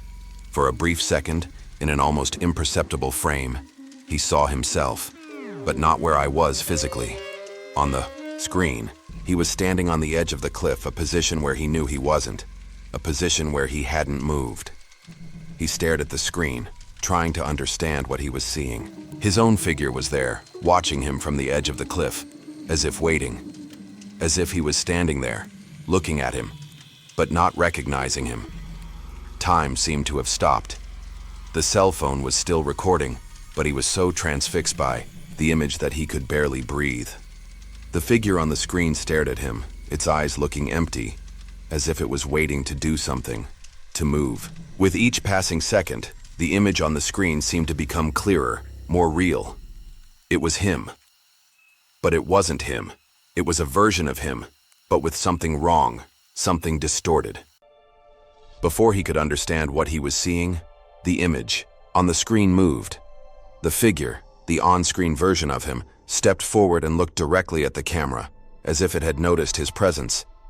The once empty eyes were now fixed on him, and the feeling of terror took over his mind. But before he could react, the image disappeared. It wasn't a simple erasure. It wasn't a recording error. The figure simply disappeared, as if it had been ripped from the screen, as if it had never been there. Daniel felt his legs tremble. The cell phone fell from his hands. The sound of metal hitting rocks was muffled by the growing pressure in his chest. He looked at the cell phone screen, now dark, the recording completed, but he couldn't move. Everything was silent again. The air was even thicker. He felt like he was being watched, like the world around him had turned into a silent prison, with no doors, no way out. He didn't know what was happening, but now he was certain of one thing. The reality he knew no longer existed. Whatever had triggered it was beyond explanation. Something was watching him, manipulating him. Perhaps it had already replaced him. He was no longer in control of his own story. The feeling of being watched increased, a growing pressure on his mind, and the only thing he knew for sure now was that this would not end well. He looked up at the horizon, but the view seemed distorted. The valley in front of him seemed darker, tighter, and the mountain around him seemed to move, as if it were closing in on him, trapping him there. He no longer knew where he was, but the feeling that his presence was being controlled, monitored, intensified with every second, and he knew he was no longer alone on the mountain, not in the way he imagined. The sky, once bright, began to darken faster than it should have. In a matter of minutes, the clouds that had previously been distant and light now gathered heavily over the mountain, blotting out the daylight. The wind, which until then had been gentle, intensified, cutting through the cold, icy air that dragged along the trail. Daniel, standing on the cliff, felt the sudden shock of the temperature dropping abruptly. He huddled, pulling his jacket tighter around his body, but nothing seemed to alleviate the cold that was beginning to penetrate his bones. What was happening? He knew that the weather in the mountains could change quickly, but it didn't feel natural. Night shouldn't have fallen so quickly. He looked around, but what disturbed him most was not the dark sky or the sudden drop in temperature. It was the feeling that something had changed, that he was no longer alone. The pressure in the air, which had previously been light, now felt almost palpable, as if an invisible presence was approaching him. He looked at the bottom of the valley, trying to see something, anything that would explain what was happening, but visibility was limited by the fog that was beginning to form around them. The trees seemed more distorted, as if they were bending over to watch him. The silence, which had once been his companion, was now broken only by the muffled sounds of his own footsteps and the acceleration of his breathing. But something was wrong, and he didn't know what else to do. With a growing sense of dread, he finally screamed, trying to defy the fear that was building within him. "Who are you?" He no longer knew if he was screaming into the void or into something real, but the need to know, to understand what was happening, drove him. The answer came quickly, faster than he imagined, and it didn't come from some distant point, like the previous echoes. No. The answer came directly from where he was, from inside his own mind. "You know who I am." The phrase was said in a chorus, a distorted repetition of his own voice, but multiplied, echoing around him with absurd clarity. It wasn't a normal echo. It was a voice that reached out as if it had come from every corner, as if the mountain was speaking to him. Every word sounded familiar, but at the same time, terrifying. He couldn't identify where it was coming from exactly, but he felt the presence getting even closer. Something was there, something that was manifesting, something that was waiting for him. He took a step back, feeling the ground beneath his feet becoming increasingly unstable. He looked around frantically, but there was nothing visible. There was nothing to see. But he could feel with frightening clarity that the footsteps he heard now were not his own. There were footsteps approaching, but there were no footprints, no marks in the earth, nor the sound of movement in the vegetation. It was as if those footsteps were being made by something that wasn't touching the ground, as if an invisible force was approaching him. He looked at the ground, and panic took him completely as he realized that there were no signs of footprints, just the feeling that someone was approaching with almost supernatural haste. "Who's there?" he screamed again, his voice shaking, now completely overcome by fear. But the words had barely left his mouth when the answer came again, not in the same way as before. This time the sound was stronger, more pressing, and seemed to come from all sides. He felt as if the entire mountain was communicating with him. The voice, or voices, said, "You already know who I am." Those words, simple, but loaded with a strange threat, echoed in his brain, reverberating like a punch straight to his chest. He moved further away from the edge of the cliff, but something was stopping him from moving, something invisible that was all around him. Fear paralyzed him as the sound of footsteps got closer and closer. He knew he was no longer alone. He knew something, or someone, was there, but I couldn't see. I couldn't touch it. The pressure around him increased even more. The air was thicker, as if it was being squeezed. He couldn't breathe properly. He couldn't think. His mind was fragmenting, the pieces of reality seeming to dissolve around him. His vision began to distort, and he felt the sensation of sinking, as if the mountain was sucking away his consciousness, as if he was becoming part of it. And then, at the height of his panic, he heard the footsteps again, now closer than ever. But when he turned around, there was no one, no figure in sight, nothing visible, only emptiness around, darkness swallowing space. He looked around, desperate, and felt a sensation that made his blood run cold. He realized there was no way back. The mountain, the valley, the air, everything had transformed. He was trapped. There was no longer any way to escape. With one last breath, he screamed once more, a scream that echoed throughout the mountain, but the answer was the same. "You know who I am." And then, the sound of the voice was swallowed by the darkness. Daniel was paralyzed, the feeling of being watched now more intense than ever. The sound of his own breathing was muffled by the oppressive silence around him. He looked again at the horizon, trying to find some sign of a way out. But everything seemed to revolve around a single truth. He was trapped. The mountain, with its thin air and dense shadows, seemed to swallow him, pressing his mind to the limits of the unbearable. He started walking towards the cliff, his feet shaking but moving automatically, as if something was guiding him. The cold no longer seemed to come from the temperature. It was a deeper feeling, as if the environment itself was trying to pull something out of him. The sky, which had previously been clear, was now completely closed, with dark clouds gathering above, creating a feeling of suffocation, as if the air itself was being squeezed out. When he reached the edge of the cliff, his heart almost stopped. There, standing in front of him, was a figure. It wasn't just any person. She wasn't someone he could recognize, but she was identical to him. The same face, the same clothes. The figure was standing on the edge, staring into the void ahead, expressionless, motionless. The figure's eyes were empty, as if the holes where the eyes should have been were filled with a deep, never-ending darkness. He stopped, feeling the blood run cold in his veins. Terror settled in his chest, but he couldn't move, as if his legs had become too heavy to function.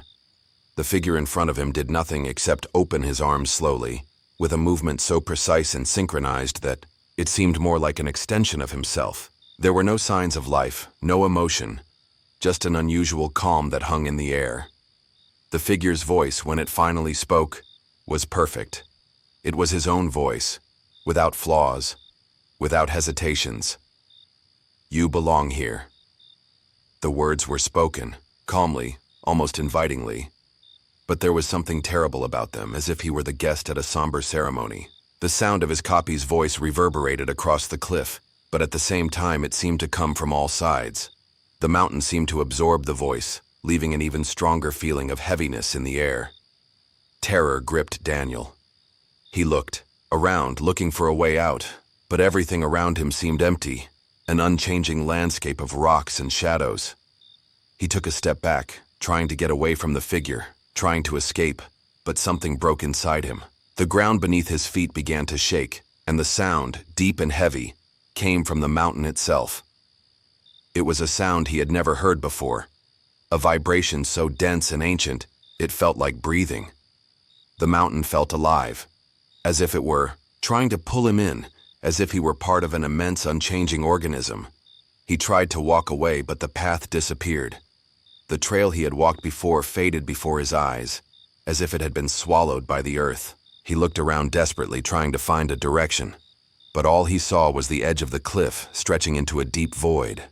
And then, as he looked back, he saw the figure identical to him, still standing there, looking at him with those empty eyes. "You can't run away," the figure said, its voice now stronger, more commanding. Daniel tried to run, but the ground seemed to shift beneath his feet. The cliff stretched on both sides, endlessly, with no visible exit. He was surrounded. Every step he took him back to the same spot, the same edge, the same figure. He fell to his knees, feeling the pressure of the mountain around him as if reality was closing in on him. He screamed, but his scream was lost in the vastness, absorbed by the silence of the mountain. He felt the weight of everything piling up inside him, the feeling that there was something more, something deep and ancient, that he couldn't understand. He was stuck in a cycle, in a space that didn't make sense. And then, the sound of the mountain became stronger, deeper, like an ancient sigh, a breath that seemed to have come from a time long before him, from an existence that had no beginning or end. He looked at the figure before him one last time. The empty eyes watched him, fixed as if they were waiting for something. And it was then that Daniel realized he was no longer watching. He was the very thing observed. The cycle was complete. He was now part of that place, that which was beyond understanding. The echo of his name, the call of the mountain, was no longer something distant. He was the answer, the reflection that the mountain was waiting for. Darkness closed in on him. Days later, a group of hikers following the same route up the mountain, curious about the stories circulating about Daniel's mysterious disappearance, encountered something unusual. As they descended the trail, an abandoned backpack rested among the rocks. The backpack was intact, the zipper closed, with no signs of having been disturbed or damaged. There were no signs of a struggle, nor signs of haste. But what caught the most attention was the cell phone, which was on and recording, resting on a nearby rock. The group, after discussing briefly, decided to take out their cell phones and look at what was being recorded. When they turned it off, the device's screen still showed the recording in progress. which caused the chill in each of the hikers' spines to intensify. The video appeared to have been recorded moments before Daniel disappeared, which was even more unsettling as he had never given any indication that he had planned to leave or anything to explain his sudden absence. The recording showed the sky, the same one Daniel had seen, immense and empty. Trees were visible in the distance, the trail empty and silent. The ambient sound was heavy, cut by the wind, and nothing seemed out of place. But as the video continued, something began to change. At one point, the image trembled, and a low, almost imperceptible voice whispered, but enough to be heard, "Now I'm the one calling." The voice, without a doubt, was Daniel's. But there was something about her that made her strange, distant, as if she were no longer the voice he knew. A feeling of discomfort gripped everyone watching. The voice seemed to have changed, as if it had been imitated, or as if it had been distorted by the environment itself. It was a feeling that something was trying to get through him, but not in a normal way. The voice was empty, as if it were carrying an echo of itself, of something that no longer belonged to him.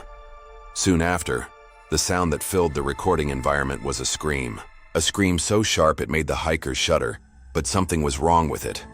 It was no ordinary scream. It was a scream that seemed to be both pain and terror, mixed with something incomprehensible. But the strangest thing was that the sound wasn't coming directly from Daniel. It was as if the scream had been swallowed by the wind, or perhaps reflected in some way, a distortion. It was impossible to tell whether the scream was real or just an echo from the mountain itself, a repetition, a call of something that was no longer there but that somehow still resonated. The group was silent for a moment, feeling the weight of what they had discovered. No one dared to say anything for a while. Each of them was absorbing the gravity of what they had seen, trying to understand what exactly was happening. There was no logical explanation for that. The sound of the scream was mixed with what seemed to be an echo, but it was also not something as simple as a natural reflection. It was as if Daniel himself was trapped there, in the echo of the mountain, still trying to communicate, or perhaps something was trying to impersonate him. As they watched the video, the cell phone began to heat up slightly, as if something was consuming the battery quickly. The air around the group felt heavier, the atmosphere thicker. One of the hikers, still feeling uncomfortable, turned off his cell phone and looked around. There was no more wind. The silence on the mountain now seemed even more oppressive, more dense. They didn't know what to do with it. Whatever had happened to Daniel, now he seemed to be trapped in that recording, in that place. Something was wrong on the mountain, something beyond the simple disappearance of a man, as if he had lost himself, not only physically, but also in a dimension where time and space no longer aligned. The hikers continued their walk, but the echo of the recording pursued them, and the memory of that voice, distorted and empty, echoed in their minds with each step they took. There were no more certainties. What once seemed like a simple walk in nature now became a mystery that defied all logic. The wind once again began to blow stronger, but there was no way to shake the feeling that Daniel was there, in some way, just waiting for the next person who dared to walk through that place. And in the background, the mountain continued to emit its silence, as if it was waiting for something, as if you already knew what would happen next. The group of explorers advanced slowly through the forest, each step heavy on the soft, damp earth. The vegetation was thick, with tall trees intertwining overhead, forming a natural roof that blocked out almost all daylight. The environment seemed to swallow any sound, leaving only the whisper of falling leaves and the sound of footsteps echoing in the depths of the forest. The air was thick with humidity, and the smell of wet earth and moss permeated everything around. With each step, the ground sank a little, sticky and slippery, as if the forest was trying to hold them back, not allowing them to advance easily. They were on an expedition to explore unmapped parts of the forest, far off the beaten track. The group leader, Marcos, was at the front, cutting a makeshift trail with his machete. The sound of metal scraping against dense vegetation broke the silence, but little else could be heard. The surrounding nature seemed to be in a state of suspension, as if it was awaiting something. But what that could be, no one knew. As the group advanced, the forest became increasingly dense, as if it was closing in around them. The path was narrow, and the terrain was becoming more difficult to navigate. The vegetation was dense, with gnarled tree trunks that seemed to bend and twist out of the way, creating a feeling that they were moving away from any trace of civilization. The sound of dry leaves crunching underfoot was the only sound that broke the sultry silence. Suddenly, Marcos stopped. The machete in his hand cut through another thick branch, but his gaze was fixed ahead, perplexed. The group stopped behind him, and everyone followed Marcos's gaze. Among the twisted trees in a small clearing was something that shouldn't be there. A huge mirror with a corroded metal frame was stuck in the ground, in a strange way, between the roots of a giant tree. The group's reflection in the mirror was clear, but the landscape behind them was distorted, with the mirror reflecting more than just the surrounding forest. It was as if the mirror was reflecting a world that shouldn't exist. The mirror was imposing, too large to be part of any kind of natural decoration. Its surface was covered in stains and scratches, and the once golden frame was now worn and corroded by time, as if the mirror had been there for decades. There was no explanation for his presence there, in the middle of the wild forest, far from any sign of civilization. It was a disconcerting sight. "This shouldn't be here," muttered Clara, one of the explorers, as she cautiously approached the mirror. Her steps were hesitant, but her curiosity drove her to investigate. The mirror was reflecting the group, but with a slight delay, something no one noticed right away. Their reflections were a second behind them, moving with the same precision, but in a strange way. Marcos, always the most cautious, signaled for everyone to stop. The group stood there for a moment, watching the mirror carefully. The figures reflected in the glass appeared to be them, but something was wrong.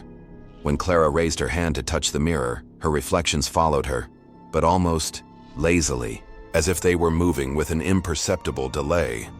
They were moving a second after her, as if the glass was retaining the image for a brief moment before returning it. Do you see that?" asked Clara, looking at Marcos. He didn't respond immediately, but he approached cautiously.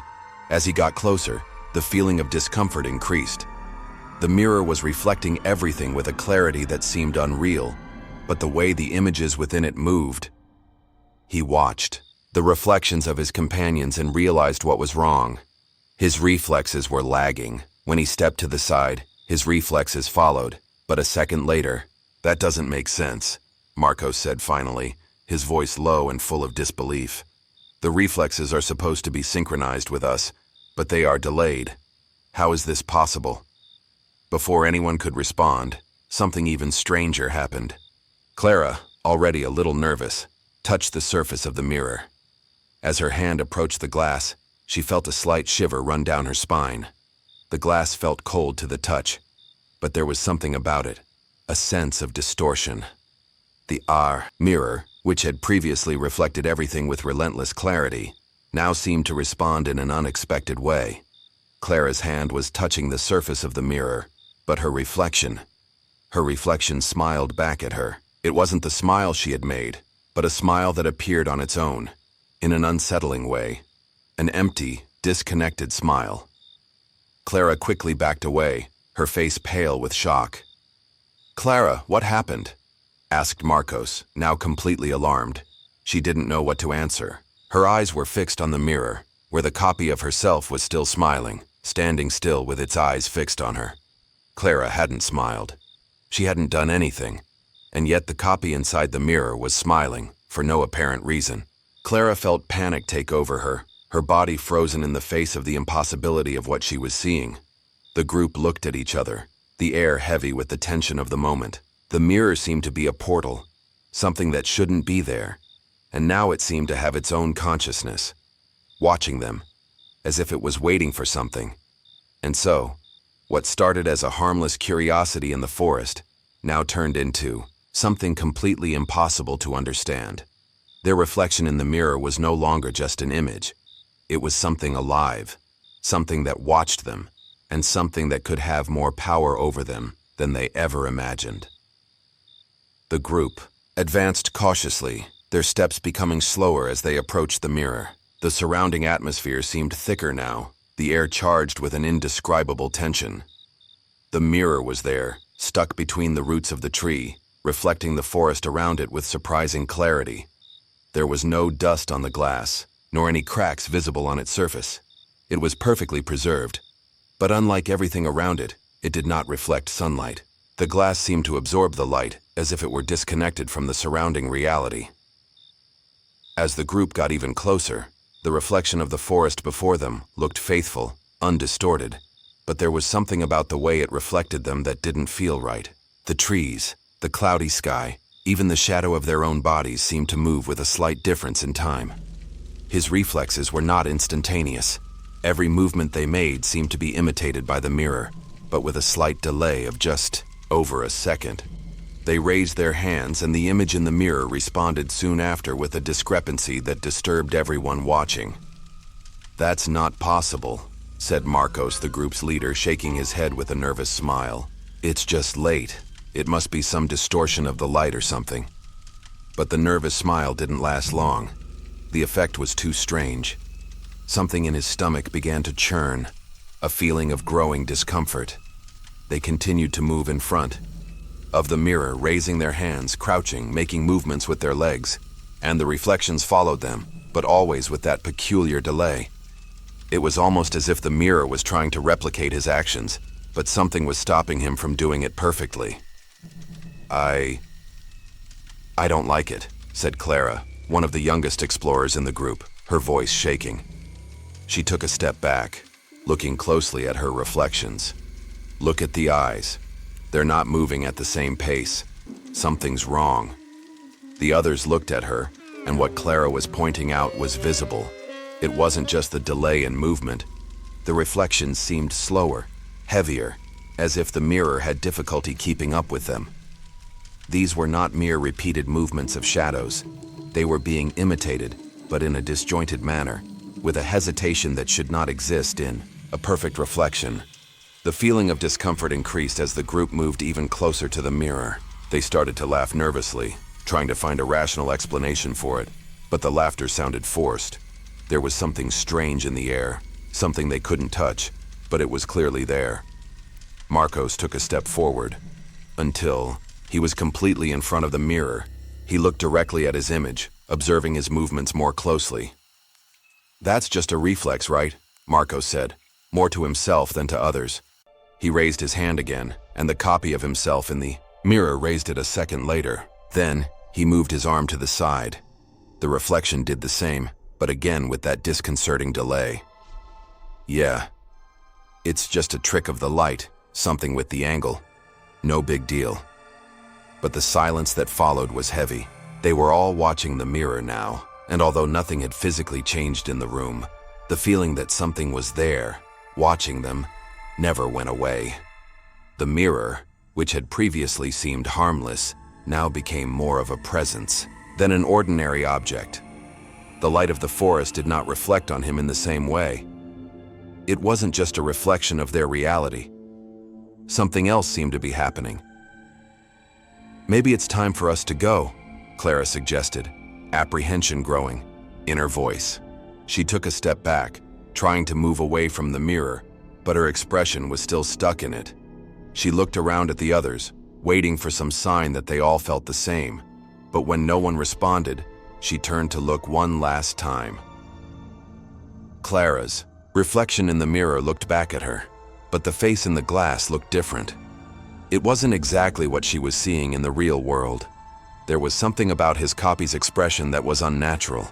It was as if the reflection was frozen in a mask, imitating her, but with a slight distortion to the face. When she stared, the reflection did something that made her stop. She smiled back. A perfect smile, but one she hadn't made. Clara backed away abruptly, panic spreading through her body. The smile in the reflection wasn't hers. It wasn't something she had control over. She hadn't smiled. The reflection, still smiling, seemed to move independently, as if it were taking on a life of its own, imitating her with a disturbing intensity. "This isn't normal," she said, her voice now stronger, almost desperate. "I didn't do it." The group walked away, their gazes fixed on the mirror, with the reflection still there, imitating them. The nervous laughter that once accompanied them had now turned into palpable apprehension. Something was wrong with that mirror. Something wasn't right with the reflection. And most unsettling of all, as they watched longer, it seemed as if the mirror was becoming more than just an object. It was becoming a presence, something that knew more about them than it should, something that was watching them with dark intent. And as the group slowly walked away, the echo of that smile remained, reflected in their own eyes. The air was heavy, and the silence surrounding the group was almost palpable. None of them knew exactly what was going on, but they were all aware that something was terribly wrong. The feeling of discomfort slowly spread, like a dark cloud that hung over them.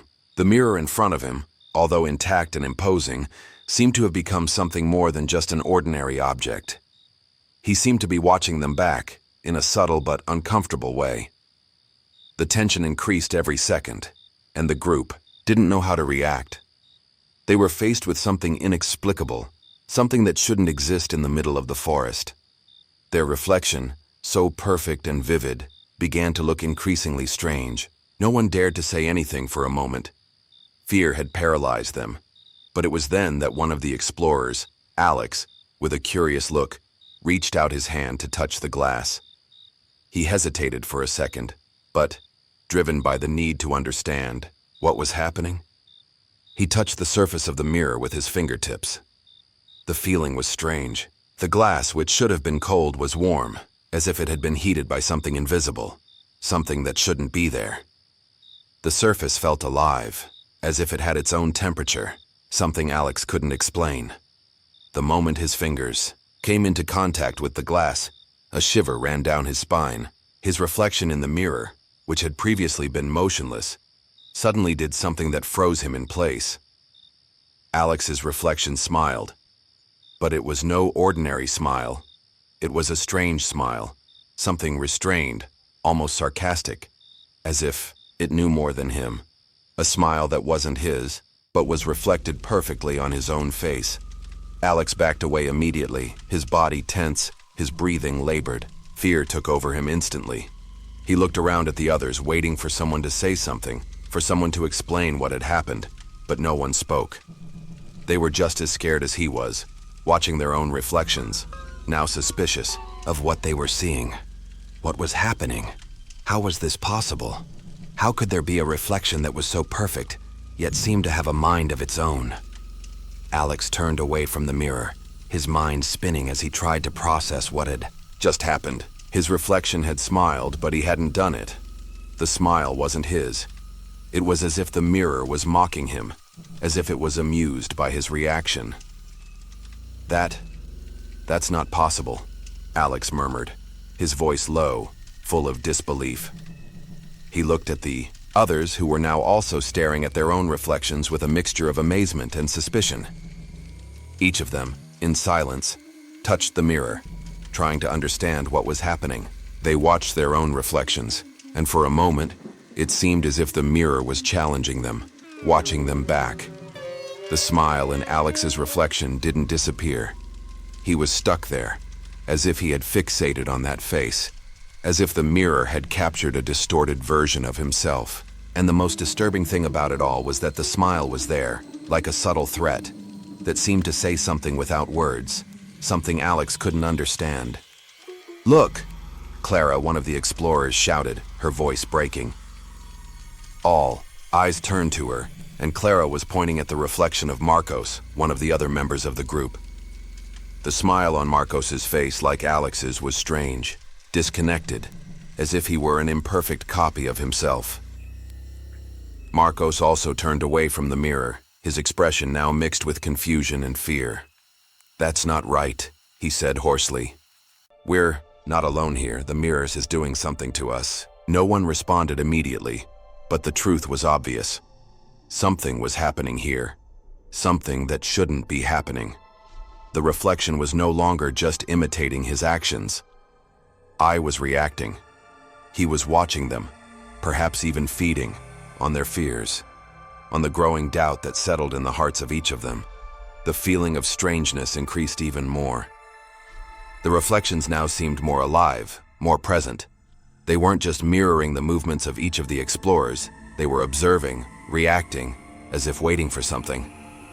The smiles in the reflections seemed brighter by the second, more malevolent, as if there was something in the mirror that was beyond their understanding. "I don't like this," Clara said, her eyes fixed on the mirror. "We shouldn't look at this anymore. We have to get out of here." But fear was now rooted within each of them, and Clara's words seemed more like a whisper lost in a sea of uncertainty. They were trapped there in front of the mirror, and something inside them knew it wouldn't be easy to get out. The mirror seemed to have power over them now, something that controlled them in subtle but inescapable ways. "Let's go," said Marcos, finally breaking the silence.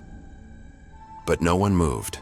The mirror, with its distorted and threatening reflections, seemed to be the only point of attention. And whatever was there, waiting, he knew they could no longer ignore it. The tension within the group increased with each second in front of the mirror. The discrepancies that began to manifest were small at first, almost imperceptible, but the cumulative effect made everyone even more uncomfortable. The mirror, once a mere reflecting object, now seemed to be more than that, more than simply a reflective surface. He was altering the reality around him, and no one could deny that. Alex was the first to notice something strange. While standing in front of the mirror, he scratched his nose, a simple and unconscious gesture. But as he looked at his reflection, he realized that the reflection of his own body was rubbing its eyes, not its nose as he had done. For a moment, he thought it might be his imagination, but discomfort spread up his spine as he repeated the movement. He scratched his nose again, and the reflection did the same thing. But on the second movement, the reflection again rubbed his eyes. I didn't do it," he said, his voice shaking, his pale face reflected in the glass. The others looked at him, but none of them dared to ask if he was okay. Something was wrong, and everyone felt it deep inside. Marcos, more skeptical, took a step forward, wanting to see if what Alex said had any basis. He raised the flashlight and pointed it at the mirror. But the reflection of his flashlight was different. Instead of pointing at the mirror as Marcos was doing, the reflection pointed at the floor. He froze, the flashlight in his hand still illuminating the shadows around him, but the reflection seemed to ignore him, acting strangely. Marcos, now more tense, lowered the flashlight and looked more closely. The reflection followed him, but with that slight delay, as if he was watching a distorted version of his own movements. The feeling of watching a delayed performance, like a poorly rehearsed play, increased. Something was so wrong he could almost hear the sound of his own breathing, the sound of pressure building around him. "This can't be happening," Marcos muttered, more to himself than to the others. "The reflexes aren't right." They were all watching now, attentive to his every move. Every second, the mirror seemed to distort a little more. Clara, with her eyes fixed on the surface, stepped to the side, hoping to see her reflections do the same. They did, but not with the same precision. Clara's reflection turned its head a second after she did so, and its eyes didn't follow hers with the same intensity. Everyone's expressions began to lose connection, as if the mirror was only capturing fragments of their actions rather than their entirety. She swallowed hard. "I don't like it. This isn't just a mistake in the reflection. The mirror is trying to do something." The pressure in the air was increasing, and one of them, feeling the urge to no longer be able to bear the tension, decided to turn his back on the mirror. The decision was spontaneous, an act of not wanting to see that distortion anymore. But at the moment he turned his back to the surface, something even more sinister happened. His reflection didn't turn around. His reflection continued to stare into the mirror as if he were trapped in it, unable to move. The feeling of fear was almost immediate. The group was transfixed as they watched their friend's reflection, who still had his back to the mirror, continue to stare at the glass, immobilized, his eyes fixed on the surface as if he was waiting for something. He didn't move. But the reflection watched him, eyes fixed and empty without any expression. It was as if the mirror had taken control of the action, as if it was holding his essence, devoid of life. "Look at this," Clara whispered, almost breathless, pointing to what she saw. The reflection isn't doing what it's doing. The man with his back turned without realizing what was happening, looked at the others, but not at the mirror. He still didn't know what was happening, but he felt an icy sensation that something was very wrong.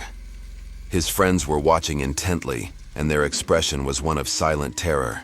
He looked in the mirror again, and the reflection continued to stare back at him. Not knowing what to do, he took a step to the side, and his reflection remained there, fixed, unchanged, just watching him. The mirror now seemed more like a window, to something beyond simple reflection. He was no longer seeing his image. He was seeing something that shouldn't be there, something that did not correspond to reality, but challenged itself to be ignored. He swallowed hard. I don't understand what's going on. But before anyone could respond, something even more disturbing happened. His friend's reflection, who was looking into the mirror, began to smile. Not an ordinary smile, but a cold, empty smile, as if he was enjoying the situation. The reflection smiled wider, but the real man hadn't done so. He remained motionless, eyes wide, staring into the mirror, while the reflection continued to display this grotesque smile, as if it was mocking him, the situation he found himself in. The mirror, which previously seemed just a reflection of reality, now became a presence with a mind of its own, watching and waiting for something more. Everyone in the group was now deeply uncomfortable, and one thought lingered in everyone's minds. The mirror was not just a surface. It was something that was altering reality.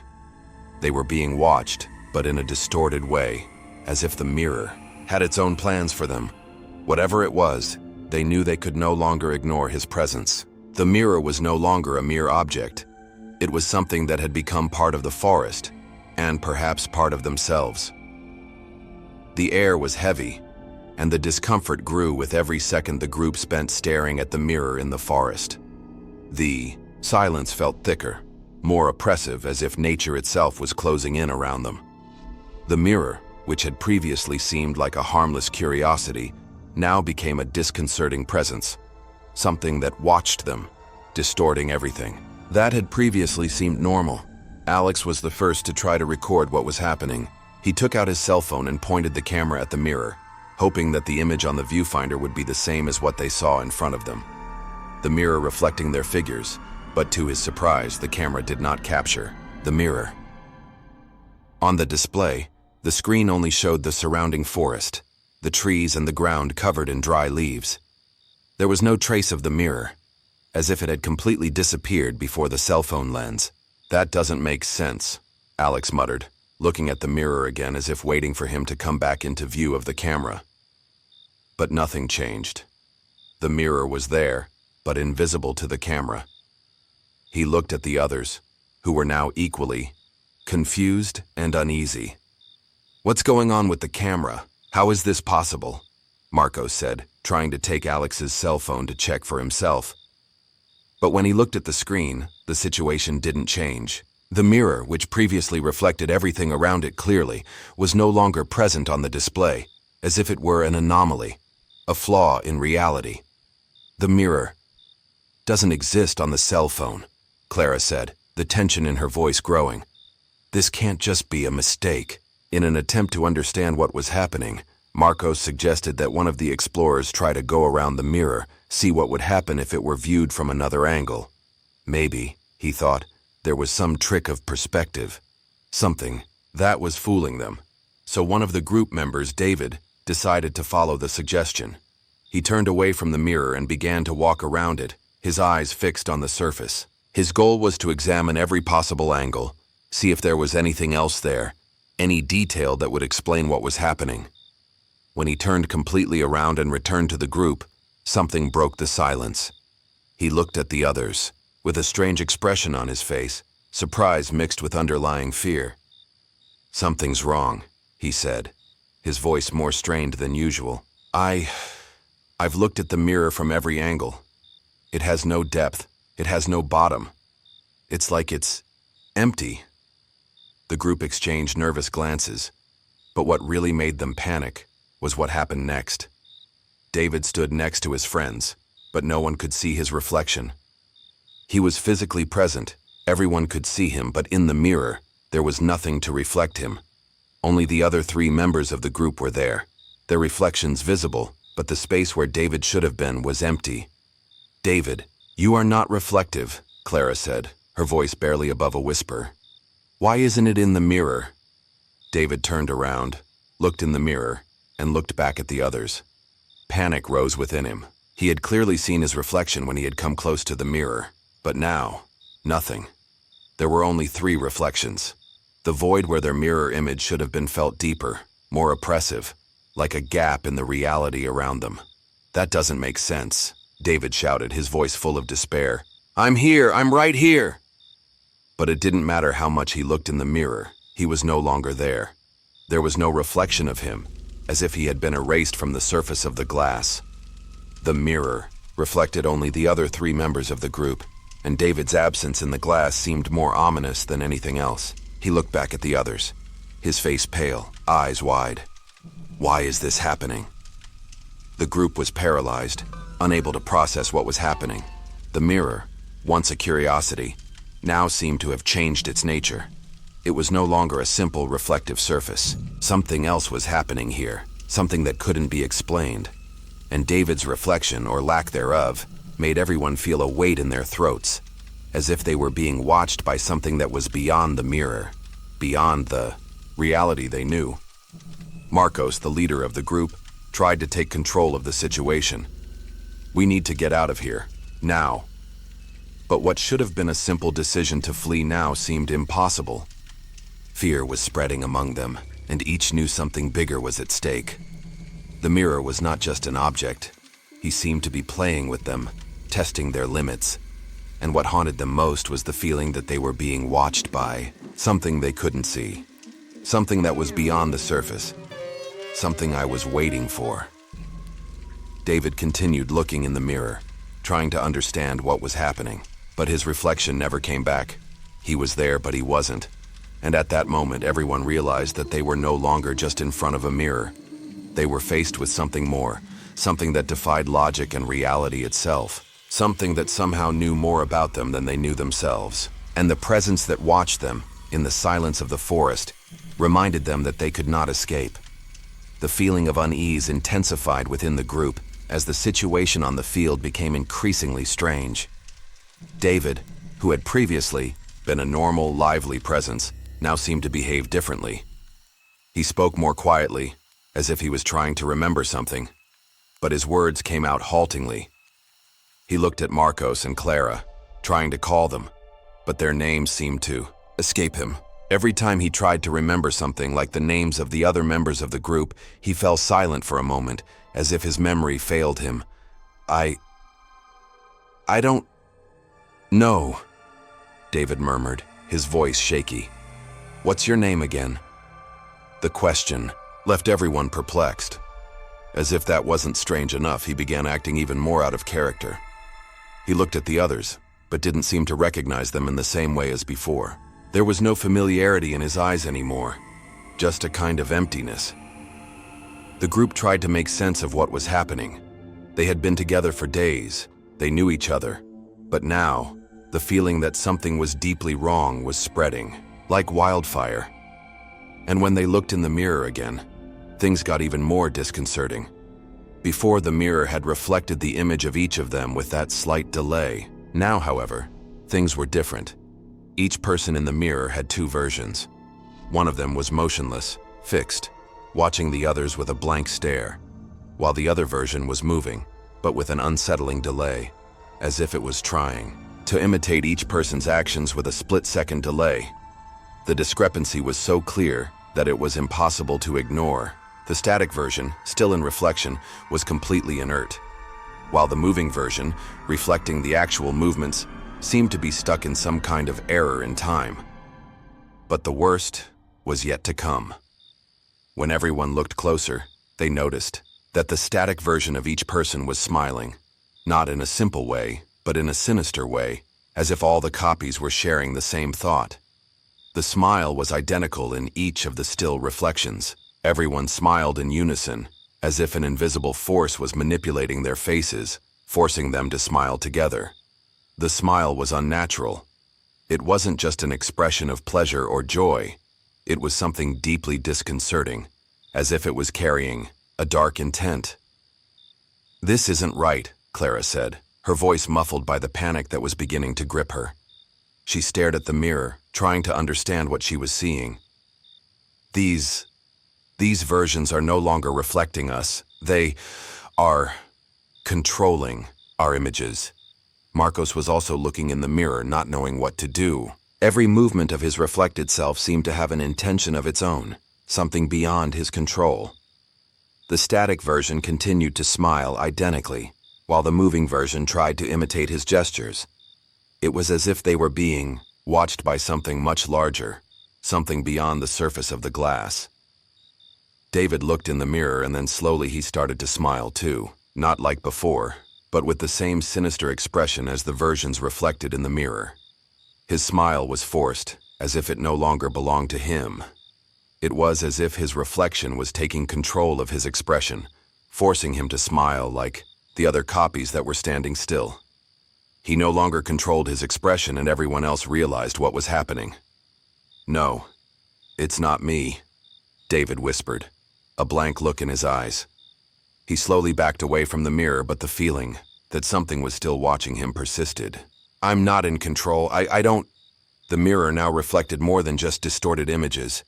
He was reflecting something deeper, something that went beyond reality.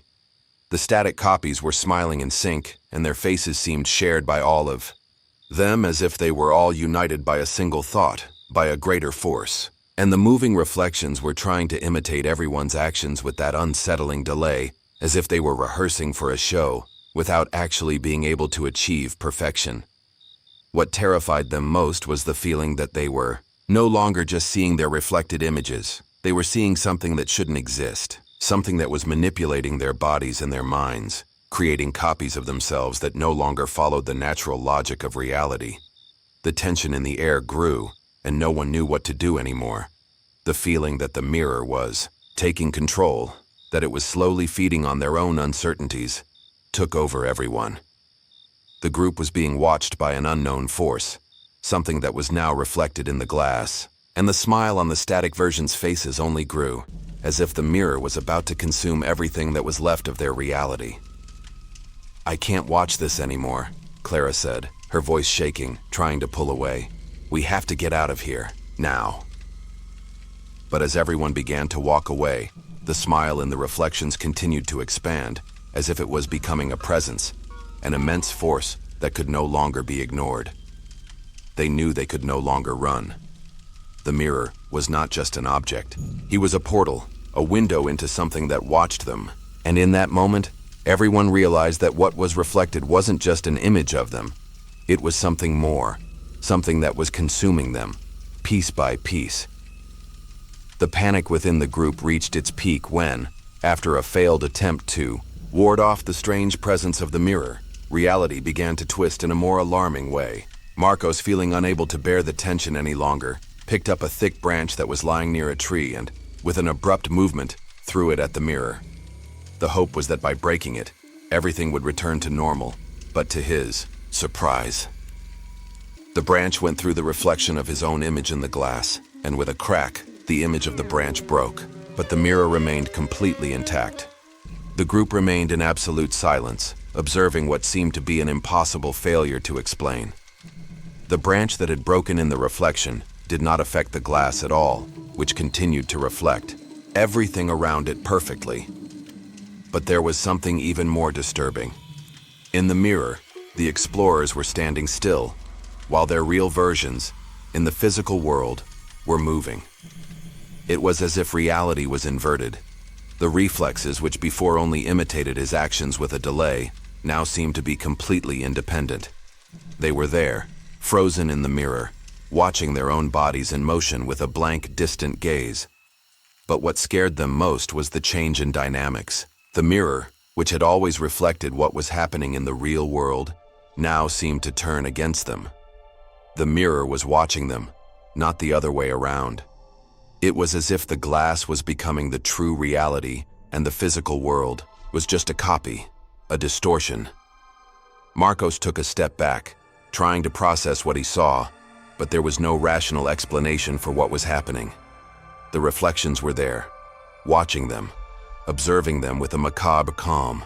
The versions of themselves that had previously only imitated their movements were now standing still like statues, and there was something about those expressions that didn't quite fit. They weren't just reflections. They were copies, something that fed on his fears, his doubts. Clara, feeling panic taking over her, let out a scream of genuine, desperate terror. She quickly looked in the mirror and saw with horror that her reflection didn't react the same way. In the glass, the version of her simply smiled, an empty, enigmatic smile, an expression that seemed filled with a kind of dark knowledge. It was as if Clara's copy in the mirror was mocking her, recognizing her vulnerability, her deepest fears. "This isn't real," Clara screamed, moving away from the mirror, but her feet felt heavy, as if the weight of the presence in the glass was pulling her back. She didn't know what to do, and the feeling of being watched by something that shouldn't exist made her stop. When she looked closer, she saw that she was no longer just watching the reflection, but that the reflection was moving on its own. Slowly, with an almost imperceptible movement, the version of her in the mirror began to approach the surface. It was as if she were moving inside the glass, and with each step, she felt a growing pressure in her chest, as if something inside the mirror was trying to break out. "No!" Marcos shouted, taking charge of the situation. He looked at the others, trying to find some answer in their eyes, but no one had words. The mirror was becoming a prison, and they were the captured rats. But the copies in the reflection were no longer just observing. Now they began to move, with a calculated rhythm, as if they knew exactly what they were doing. Clara's reflection took a step forward, and the movement in the glass now didn't match her real movements. They were not mere imitations. It was as if the copies in the mirror were moving towards reality, towards the physical world, towards them. "Get away!" Marcos shouted to Clara, but she couldn't move. Her eyes were fixed on the image in the mirror, and in an almost reflexive movement, she reached for the glass. Clara's reflection in the mirror did the same, but with a slowness that seemed to calculate each movement, as if it were waiting for something. The pressure in the air increased, and for a second, everyone in the group felt like they were being pulled into the mirror. It was as if the line between the two worlds, the real and the reflected, was beginning to disappear. The mirror was no longer a static surface. It was becoming a door, a passageway to something much darker, something that was waiting to take its place in the physical world. But then, one of the copies stepped forward, and with that, the glass broke. It was no ordinary break. The glass seemed to disintegrate into fine particles, floating in the air, as if dissolving into nothingness.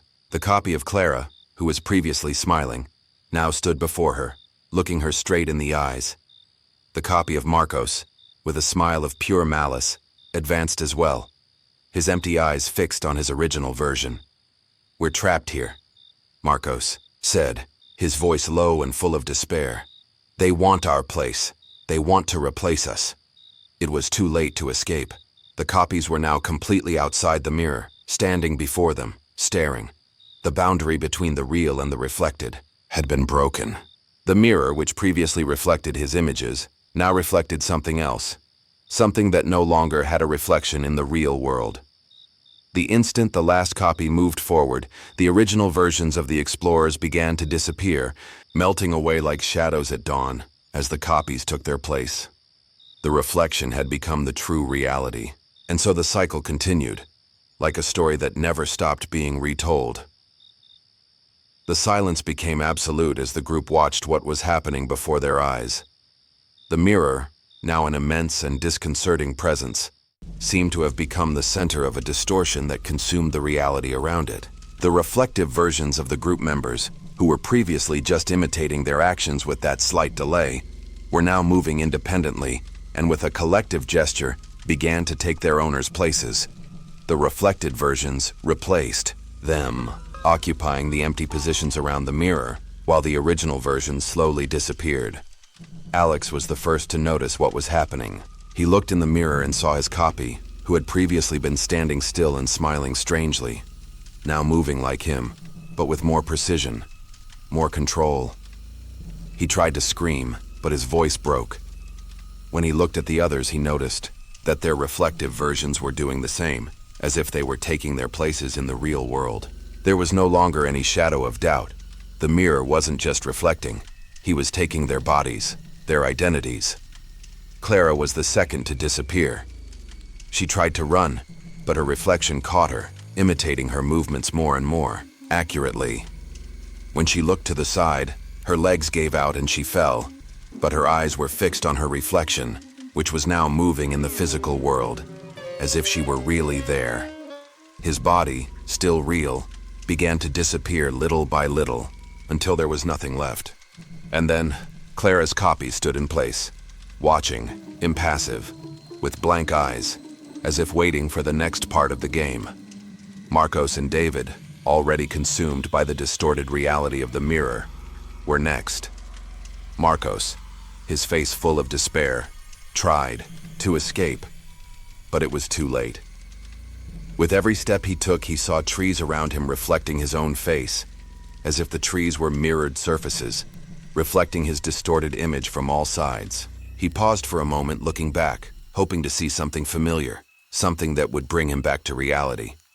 But as he looked towards what appeared to be the edge of the forest, he saw the mirror empty. There was nothing else reflected. And from that moment on, Marcos also disappeared without leaving a trace. David, now the last survivor, ran through the forest, his heart beating frantically in his chest. He looked around desperately, seeing the reflections of his own image in every tree, in every reflective surface around him. He knew something was wrong. The trees, the rocks, the ground, everything seemed to distort around him, as if he were surrounded by a maze of reflections. He ran without stopping, but it felt like the forest was closing in on him, becoming a trap, a mirror that swallowed him without him being able to escape. He looked back once more, hoping to see empty space, an exit, something leading him out of the distortion. But what he saw was even more terrifying. The mirror, which had previously reflected his and others' images, was empty. His reflection was no longer there. His image was gone. The mirror that reflected everything around it was now clean, as if nothing had ever been there. He stopped, panting, trying to understand what was happening, but there was nothing else. Just the immensity of the forest, the echo of your own footsteps and the emptiness around you. The last feeling David felt was a sudden calm, as if the weight of the world had been lifted from his shoulders. He was no longer running. He was there, in the middle of a silent forest, with nothing else to do, nothing else to see. But then he realized he was no longer there. He was no longer anywhere. The mirror had taken away his essence, and he had become a part of the reflection. With the last breath, the sound of the forest quieted down. There was no movement, no reflection left. The mirror that once stood before them was now just an empty surface, a blank canvas waiting for the next story to unfold. And in the end, the cycle would begin again. The mirror waited. Months have passed since the group of explorers disappeared, but the forest, silent and undisturbed, continued to exist in its tranquility.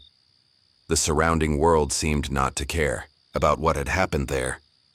The trees continued to grow, the leaves continued to fall, and the wind still passed through the treetops, indifferent to the disappearance of 4 lost souls. Time seemed to run its course, but there was a feeling that something was still there, waiting, and it was a new group of explorers who, on a cloudy morning, decided to follow the old trail, in search of a mystery that no one knew exactly what it was. They weren't looking for anything other than ordinary adventures, the kind of discovery everyone hopes for on a nature hike.